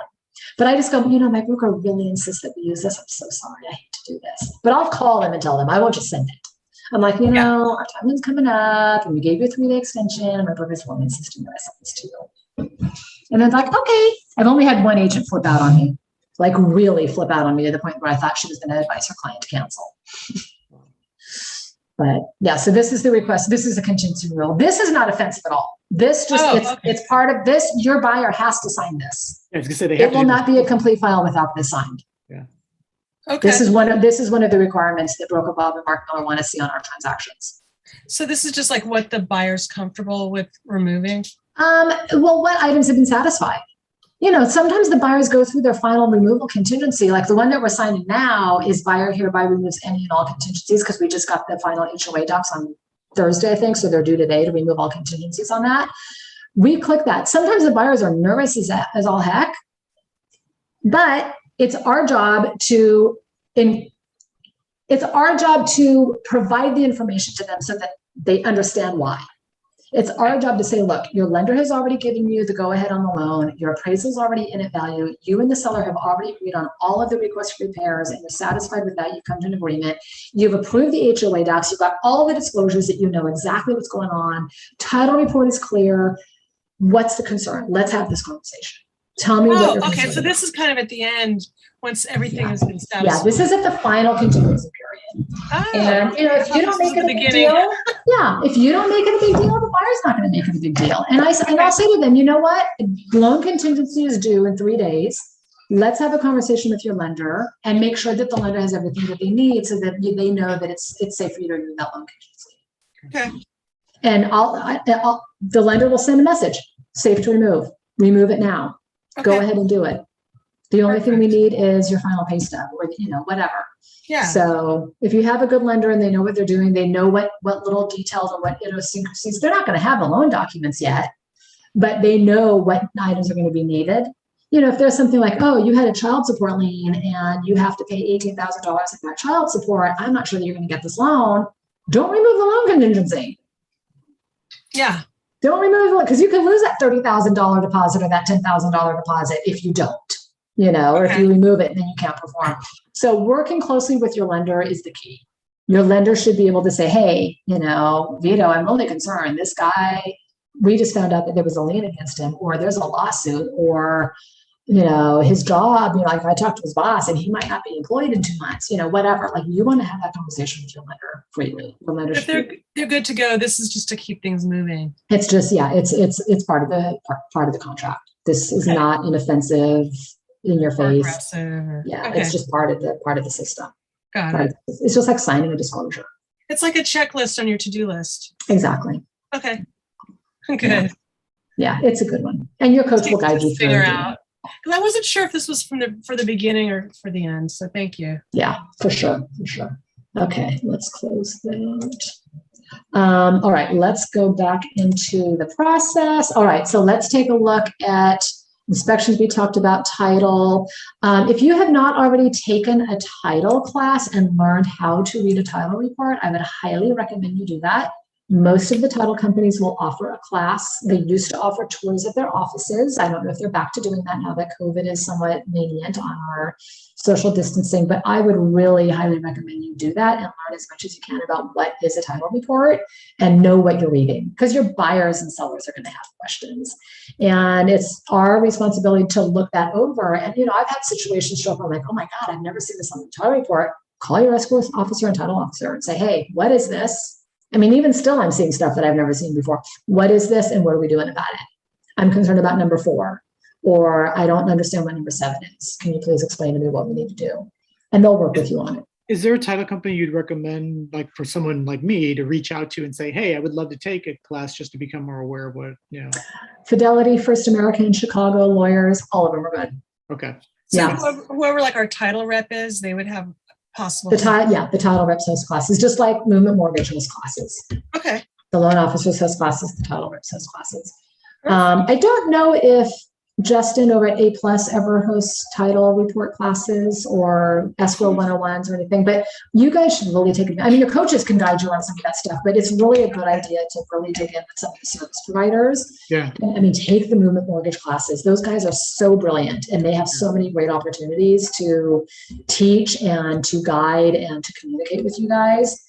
Definitely take their classes. Yeah, I've connected with mortgage, but I haven't connected with titles. So I feel like Yeah. I do. It's going to change your life when you do, because then you can start a farm and do all these wonderful things. Yeah, I mean, they can really, I mean, one of my title reps, I called them up. We had a transaction together in Del Cerro, and I'm like, I want to call all the owners. I got 18 offers. Give me the phone list. And he guided me where to get it. Some title companies will give you the phone list. Others will guide you where to get it. Okay. So, they're all good. I mean, I cannot say that any of the companies that call on our office that we met over, you'll see as we start doing in-person events, they'll be there. Pick the ones that pick the ones that you feel a connection, pick the ones, I mean, all these guys are good. It's just a matter of who you work well with. Okay. And not to say that you're always going to get to use those companies, but it's really good to have somebody like that in your back pocket just to ask questions about. Okay. Not just for marketing and farming purposes, but just general title questions. Cool. So I do have a favorite, but there's a lot of people out there, so you get to choose. I'm not going to tell you who. All right, so let's go back to this. So title, definitely learn how to read a title report so you can address any issues that might show up. And there's simple things on there like easements. Every property should have some sort of an easement on it, and easements, need to be explained, whether it's an easement for utilities going through the property, or there's an easement from the next door neighbor has access to utilize your fence or whatever, you just need to be aware of what those easements mean so that you can, have that conversation with your client.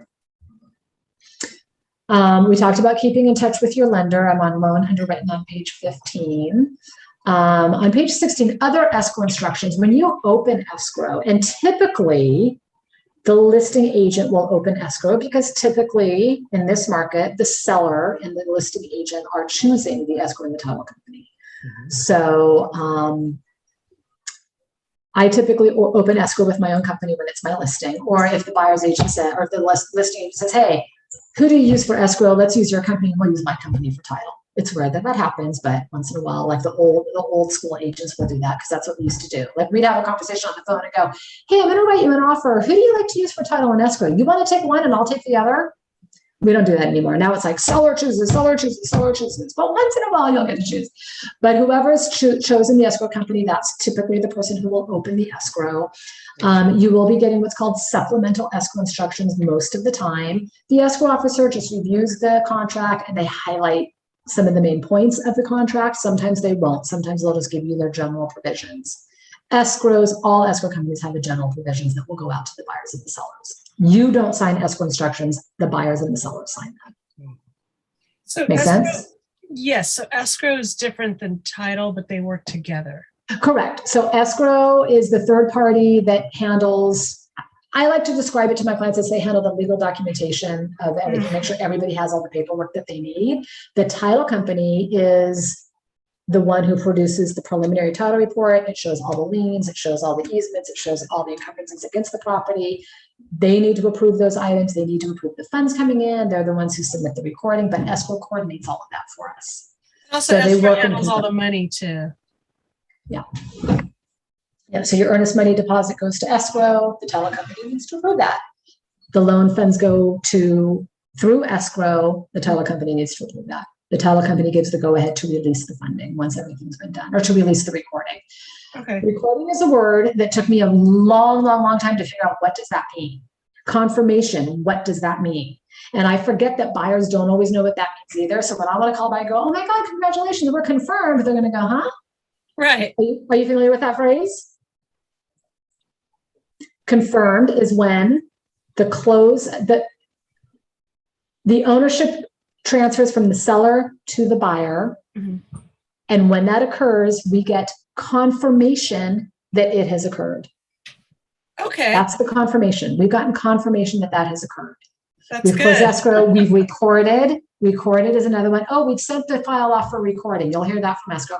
We have authorization to send the file to recording. It goes to the recorder's office, and the transfer has recorded, and we received confirmation that it is recorded. So those are the That's two. such a good thing.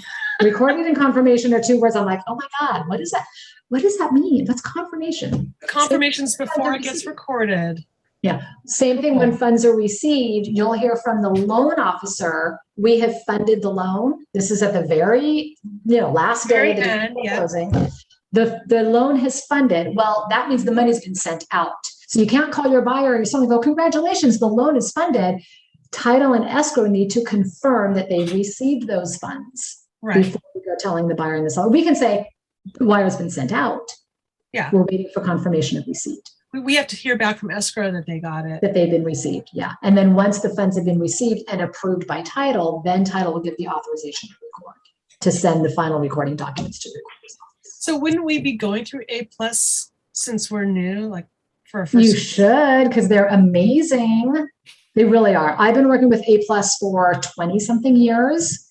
And I can honestly say, in fact, I just got, I don't know where this peer evaluation is. There's some website that offers the opportunity for agents to evaluate each other and give each other testimonials.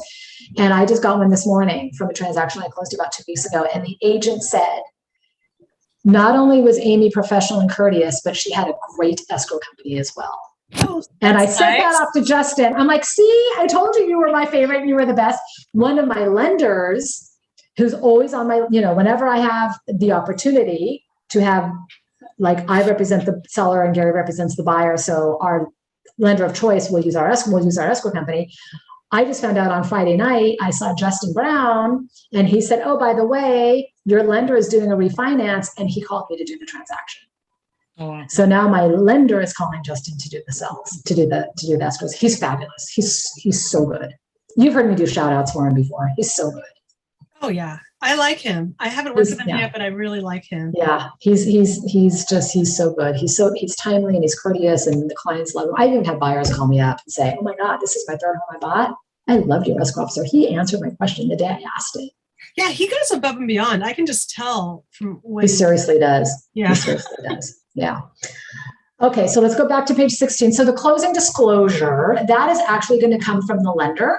This is one of the requirements that the lenders must provide to the buyer prior to submitting loan documents, or prior to the buyer signing loan documents. Mhm. The seller will also get a copy of this for the seller's expenses. Everybody needs to sign whatever is provided to escrow, that escrow will arrange for the signing, but the closing disclosure is a mandate. We talked about the closing. We don't have actual face-to-face closings in California. You'll see this, a lot of the stuff, like I said, some things that California doesn't do and some things that other states don't do. But, this class is a nationwide class. We don't have face-to-face closings. And I've had clients say to me, oh my God, I sold my house in Virginia and we had to be at the closing. Do I have to be at the closing on this one? No, there's no closing. It occurs behind the scenes. It occurs behind That's the like all escrow. Yeah, escrow handles it. Escrow and title handle it.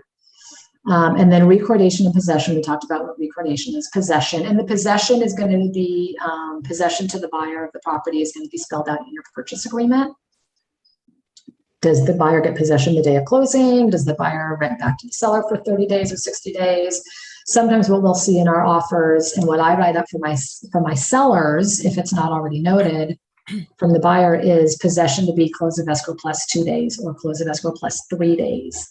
One of the lessons I learned on a transaction, when the moving truck was in the driveway and a buyer drove up that morning and said, I'm not closing escrow unless you drop the price $1,000. Really? And I'm like, what? So now we go close of escrow plus 2 days. So the seller's not in a panic with the moving truck, and they know they have 2 days to just kind of chill and pack and move and make sure. And, we have late closings and we have, timelines to get delayed or whatever. So just a little tip for the seller, close of escrow plus 2 days if there's not already a rent back involved. So that just gives you that buffer.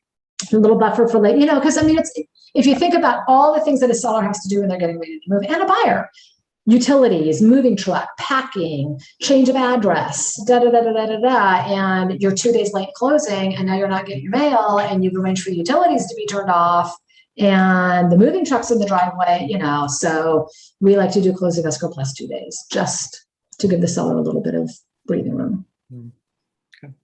That's not always Really good necessary. idea. Yeah, it's not always necessary. Like I've had sellers, I think most of my sellers this year have already been out, other than the ones that are renting back, either a vacant house or, you know what, we're moving to Indiana and I don't want to stay here to the end. And if it doesn't close with this buyer, I'm okay selling it vacant. And they'll up and go 2 weeks before closing. Yeah, but if it's not vacant, this is a nice thing to do. Yeah. It's just a cool thing to do. And buyers and buyers agents are not, they're not up in arms. It's typical that we can arrange that situation. It's typical. So that's before recording and possession? That's, yeah. Okay, perfect.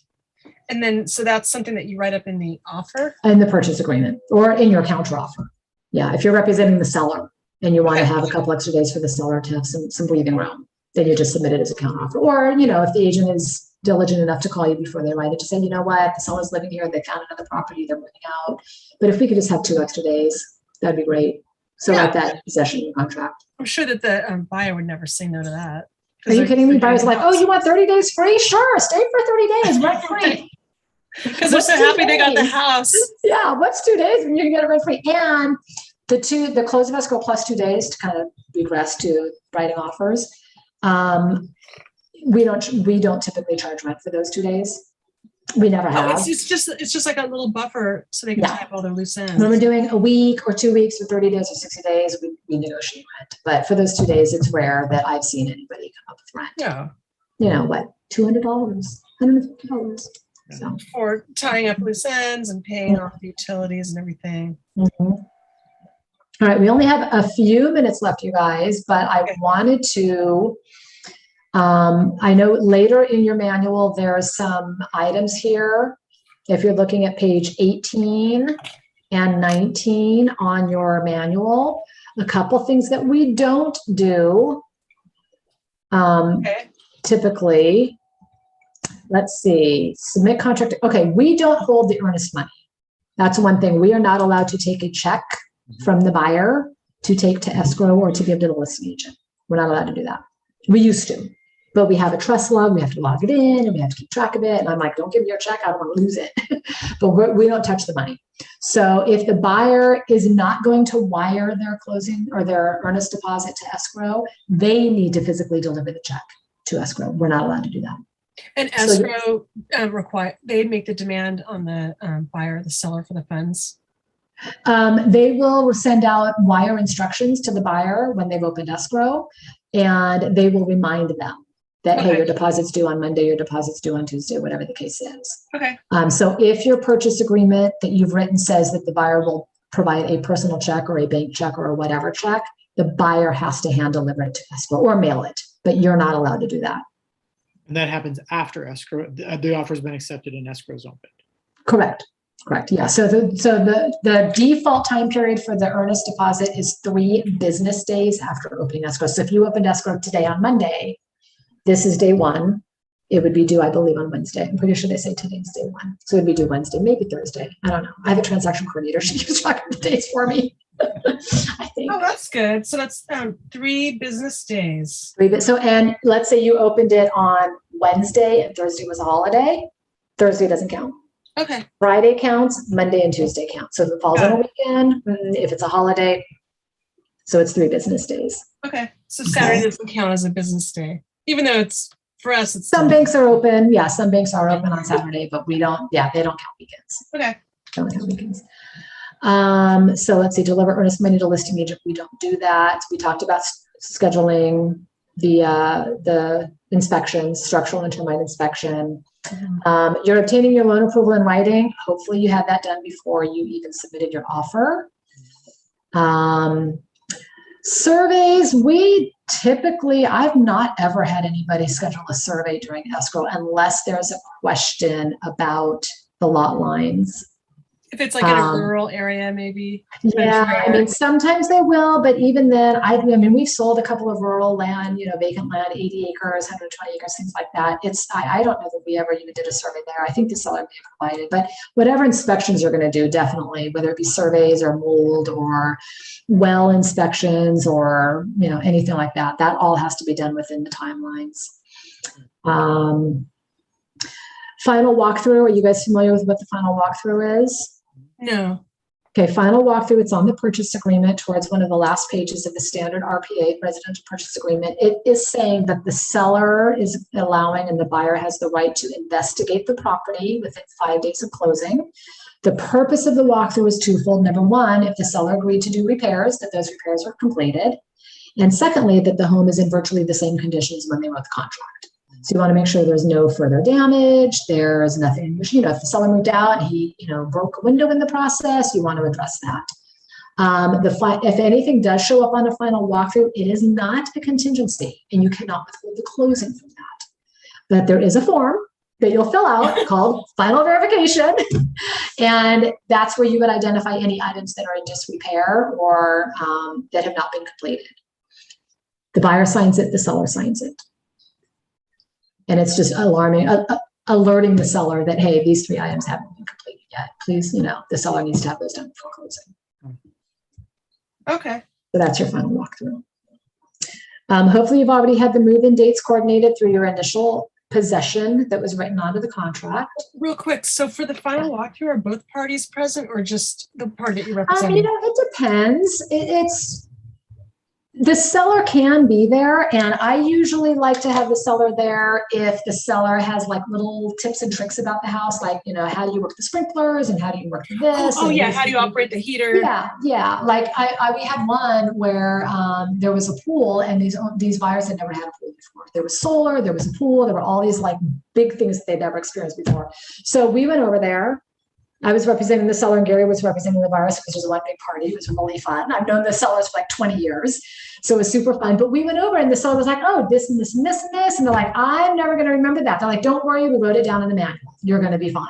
But we just walked through the property. We were together for maybe an hour. Like we just hung out and we figured everything out about the house, That's so cool. If the buyer feels that that's what they want, invite the seller. By all means. Or if the seller goes, God, there's so many things to explain. I just want to make sure that they understand how everything works. But we've got solar. You've never had it before. Let me show you what it is. Or, we've got this weird feature that most houses don't have, whatever it is.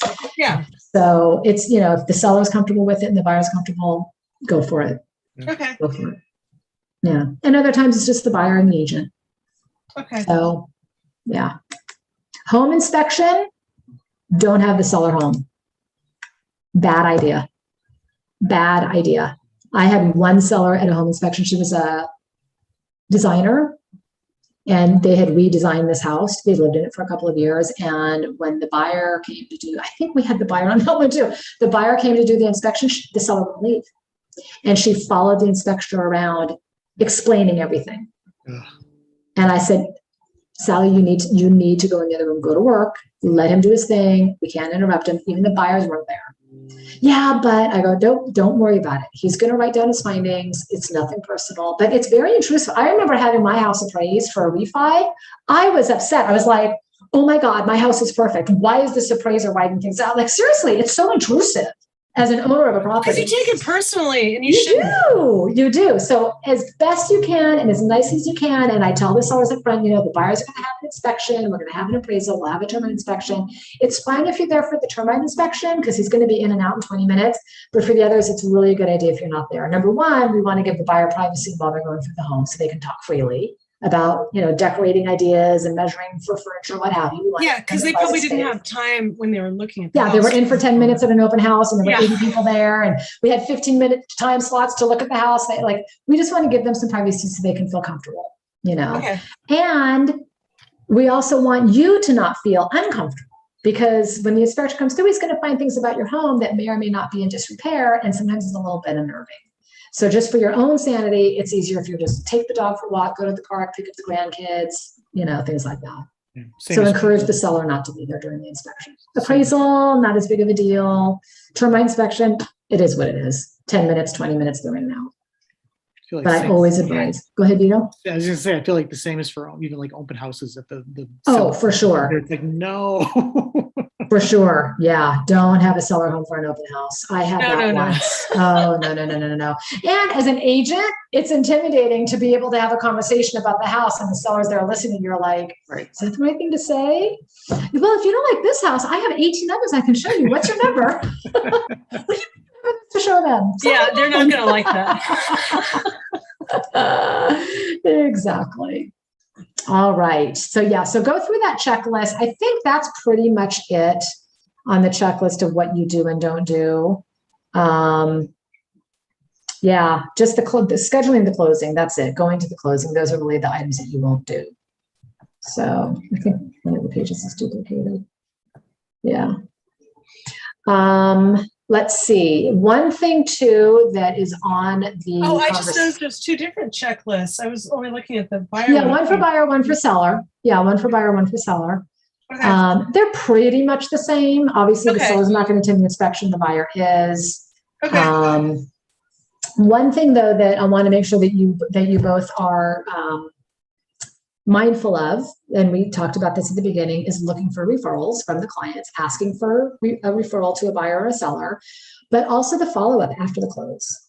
Okay. I had my assistant create a smart plan on command, and it gets activated the day we close escrow, and I just follow up with the client. I follow up the next day. I follow up 2 days later. I follow up on moving weekend. I follow up on, and it's simple things. It's, hey, I just wanted to remind you that you have a home warranty plan. So if any items appear that aren't working, just call that home warranty company, and I'll send them the email with that home warranty confirmation information again with the pamphlet. And you can get those pamphlets on their website. So whatever home warranty company. So I just create, it's a 6-week smart plan. And I call every 3 days for the first 2 or 3 weeks. And I have some reason to call. Like I just go through the checklist of all the things that they've gone through in the inspection or a home warranty plan, or I'll remind them about the supplemental taxes. I'll just, don't forget you're going to get a supplemental tax bill. It's not built into your mortgage payment right now. So when you get that bill, just remember that it needs to be paid. Don't discount it just because you have an impound account. That supplemental bill does need to be paid, and then your payment's going to fall into the regular schedule and you won't need to pay that again. So just every few days, I remind them of little things. Mm-hmm.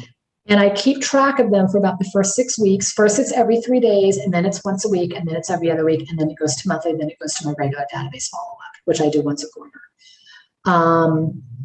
So keeping track of that. Sometimes what I do, depending on who the client is or where they're coming from or what the timing is, I'll bring them a little box, like a moving box with toilet paper, handy wipes, bottles of water, snacks, something to open their boxes with because they forget to bring one of those little things to rip off the packing tape, and just a little box. And depending on how big of a family they are, maybe I'll put some toys for the kids, like coloring books or goldfish, things like that. And it's a moving box. I used to do like inexpensive Target bath towels and little samples shampoo and soap, because when you're moving all day long and, oh my God, it's 10 o'clock at night and I'm exhausted and the bed's barely made and I need to take a shower, it's right there. I don't have to look through the box where my towels are. So all through that. So, I spend I literally go to the dollar store and I buy the bins at Target for $5 when they're on sale. And I buy the cheap towels at Target because they're going to use them once and then throw them in the garage to wipe their car. So I just simple things. And if you do closing gifts, you can wrap it up nice and put it in with it. Mm. So, but keeping up with your clients after the close of escrow, there is a page in your book that talks about buyers and sellers always say, oh yes, I use my agent again. I would use my agent again. I would use my agent again. And then 5 years later, they have no idea who their agent is. And they never call that agent to help them sell that house again. And how awful is it when you get on the MLS and you go, I sold them that house 3 years ago. Why didn't they call me? And the answer is, why didn't you call them? Yeah. So you want to keep up with those buyers and those sellers. Even the sellers that move out of town, they're still on my database. I have people that have been out of town for probably 18 years, 15 years. They're still on my database. Because you know what? They know people in San Diego. Mm-hmm. They lived here, and their friend goes, hey, I know you moved to Arkansas 10 years ago. What do you, I'm thinking of moving. And they'll go, oh, really? Do you have an agent yet to sell your house? You need to call Amy. I mean, it doesn't really go that way, but that's my hope. Hey, well. And it does. I mean, I do. I still get referrals from some of my clients out of town. I have a client that I sold their houses. They had 2 homes in San Diego. I haven't seen them for 20 years. I still get referrals from her because she's on my database and I call her 3 or 4 or 5 times a year. And we're not friends on Facebook. She's 70 something years old. She has no social media, but I will call her. I'll leave her a message. We'll chit chat for 15 minutes every couple of months. And I still get referrals from her. That's so cool. That's so good to know. Yeah. So definitely the database. You're working hard to sell these clients. Mm-hmm. It's really easy to keep up with them. Really, Yeah, and any really life easy. change you'll know of. Exactly. Yeah. So what questions do you guys have? So now that you mentioned the follow-up, what did you create your own smart plan in Command, or is there one that you recommend for the follow-up after the sale? So the one that I mentioned, the smart plan, that we just created it, I don't know, this year, because I just got I've had assistants in the past, but I've not had an assistant helping me with Command until December last year. I create that buyer closed escrow smart plan. He'll send a survey to the client, and there's a sample survey in here for you guys to use. He'll send a survey to the client. I put the results of the survey on my website. I will take a little snippet of their testimonial and create a little post on Facebook, whatever. But you do the survey, you call them to remind, first, hey, when is moving day? Don't forget, like I said, don't forget about the warranty plan. You're going to get your supplemental tax bill. Just go through the contract and remind them, hey, you know what? I know you have this inspection report and the seller gave you the credit for, A, B, and C. Do you have contractors that can help you with that? And if then not, I can help you. Yep. I'm your resource. I have HVAC. I have foundation. I have painters. I have handyman. I have pools. I have roofs. I have electricians. I have da da da da da da da. And if there's an item that like I had a guy out in La Mesa that there was some foundation issues, and I said, hey, don't forget, you got the bid from the foundation company. If you want him to do the work, you might want to call him now to schedule it because he's about 30 days out. Yeah, he's busy. He's busy. So just a reminder, here's his number again. So just find a reason to call. Okay.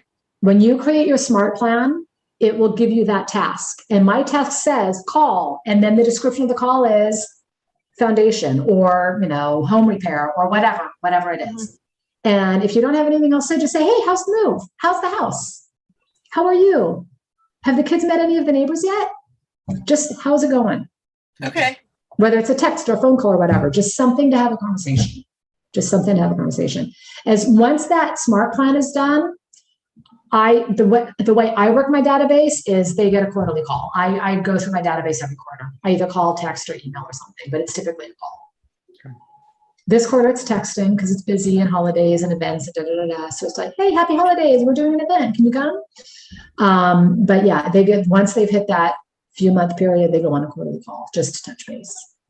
Cool. And as you guys start building your database and start doing events and doing, regular things, whether you're teaching a class on, home buying or teaching a class on investing or bringing in your lenders to explain this or that, the other, whatever it is, you'll invite your clients to that, your database to that.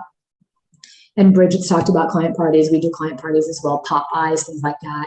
Simple ways to keep in touch, birthday cards, 1-year anniversary cards for the purchase of their home. If you find out they got engaged, you send them an engagement card, whatever it is. Babies' birthdays, if you get to know the kids during the process, whatever. Even a simple baby book when they have their first baby, bring a little couple of books, just simple things just to keep in touch. Just thoughtful little simple things. Things. Just like you would with your friends. Expensive. Yeah, it doesn't. I mean, 10, 15, 20 bucks on special occasions or a birthday card. Go to I seriously, I don't know if it's here. I have a stack of birthday cards. I go through my database. I have an Excel spreadsheet of every month birthdays, and I'll have anywhere from 10 to 30 people a month. I will go to the dollar store and buy 50-cent birthday cards. I have a stack of them for every month. And I just mail out birthday cards. Wow. Handwritten birthday cards. Super simple. Once in a while, I'll do Mother's Day. I'll go, everybody who's a mom. I bought Mother's Day cards 2 years, and I just sent them out. I started a month early, just started filling them out, and then the week before Mother's Day, mailed them all. Simple things. I mean, easy to keep in touch. Easy to keep in touch. Follow them on Facebook, Instagram. If you see something noteworthy.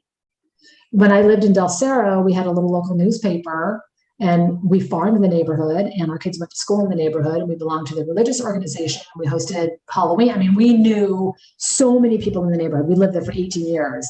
And in our local newspaper, if anybody ever showed up in the newspaper, I'd clip out the article and mail it to them. Great to see you in the news. Congratulations. Cool. So just you'll find easy, simple ways to keep in touch. If you see something mindful on social media, drop a note, pick up the phone. Don't just comment on social media, drop them a note if it's noteworthy. Yeah, and if you have their address, send them a card. Seriously, if they're client, you should have. When my dog died in January, I was getting notes from agents that I network with across the country, sending me note cards as condolences for my dog dying. That's and I'm like, sweet. It's a dog. I mean, yes, I was heartbroken. But they're like family. They are. And every time I saw somebody like, oh, my dog died, and I was like, oh, my condolences, I know how. And I'm like, it's a dog. And then my dog died. And I was getting notes. I'm like, oh my God, they're so sweet. Simple stuff like that. Any life event that you can acknowledge them, if it's, people love that. You love that. Do the same thing for your clients during the process, after the close. Even if it's a client that's like, you know what, I can't sell for 3 years because my daughter's in high school and we're not moving her. Put them on your database. Send them birthday cards. Keep in touch. Invite them to your events. I have 500 and something people on my database. And we need to go. It's 4 after. I have over 500 people on my database. They're not all my clients. They're not all people that have done business with me. And they're not all people that refer to me. But they're people who could. And they're people that I've had a real estate conversation with. And they're people I know personally. So if something comes up, I can follow up. Now, what about your farm if it's somebody you don't know yet? Like an area that you're interested in selling in? I don't put people on my farm in my database unless I've had an actual conversation with them. That's me. That's me. No, that's a good idea. That's a good idea. I haven't. Yeah. I'm starting farms, but I haven't added anybody yet because I haven't had a two-way conversation yet. So that's really good to know. Yeah, I haven't done it. So here's like, if we're at an open house and we meet somebody and they're comfortable leaving me their contact information, like, you know what, we want to add a pool. I'm like, you know what, I've got a really great pool contractor. In fact, I've got 3 or 4. Why don't you leave me your contact information? And after the open house, I'll send you an email. Okay. And then, what's your phone number so I can follow up to make sure that you got it? Or whatever the conversation needs to be. I'll then add them to my database. They'll start getting my invitations to community events or things that I'm hosting. Like we're doing, we used to do a big Halloween party, a haunted house in our front yard. And even though they live in the neighborhood, of course they can walk by and go to our haunted house. But I would send out an invitation to people on my database. Hey, the Blume's annual haunted house. Don't forget, we start at 5, I put them on that list so they can see it. Or whatever videos, we send out videos about things like Happy Valentine's Day. Here's the top 10 romantic places to visit for Valentine's, or the 10 most romantic movies. I mean, stupid stuff, but they're videos and we're silly and we're goofy and we send them out. So April Fool's jokes. Awesome. I mean, there's so many ideas. I mean, so many really cool ways to keep in touch. And the database management is another whole class that is not an Ignite class. There's so many of us that do it. Chris Spade does it. Bridget does it. I do it. There's so many agents that are very, very engaged in the database. So many great tools that, yeah. And if you guys go to Family Reunion, you're going to learn a ton of stuff there. Yeah. Are they going to have an online component to that? I don't know. I hope so. I'm still not sure if I'm going to big. Yeah, I'm still like squeamish about traveling, getting on a plane right now. Yeah. I'm okay about that part, but we had an ALC clinic the other day, and Sarah called all the ALC members to see if we wanted to be in person or online. I'm like, online. I'm not sitting in the office for 10 hours with all of you. I love you all, but no, online. I might go to the potluck because I really want to see everybody, but so yeah. But I'm hoping it's online. I went to the last this year they had it online, and I think 2020 was in person. Mega Camp was online 2 years, and I did all 3 of them. I did Mega Camp, Family Reunion, Mega Camp online. They're worth it. They're worth it, online or in person. Okay. Definitely, you learn so much from so many great people, and it's inspiring, and it's overwhelming, and it's enlightening. And if you guys want to learn more about how to manage your database and how to work your database, by all means, reach out anytime. reach out anytime. Thank you. Thank you. Yeah, for sure. All right, you guys. Awesome class. I Thank loved Pleasure. it. you. Thank Thank you for you. being so engaged and asking so many questions. It makes my job so much easier. You guys were great. And call me if you have any questions. If your coaches aren't available, you can reach out to any one of us that have taught these classes. Appreciate that. Did your please don't number? hesitate. Can you put your info in the chat, please? Yep.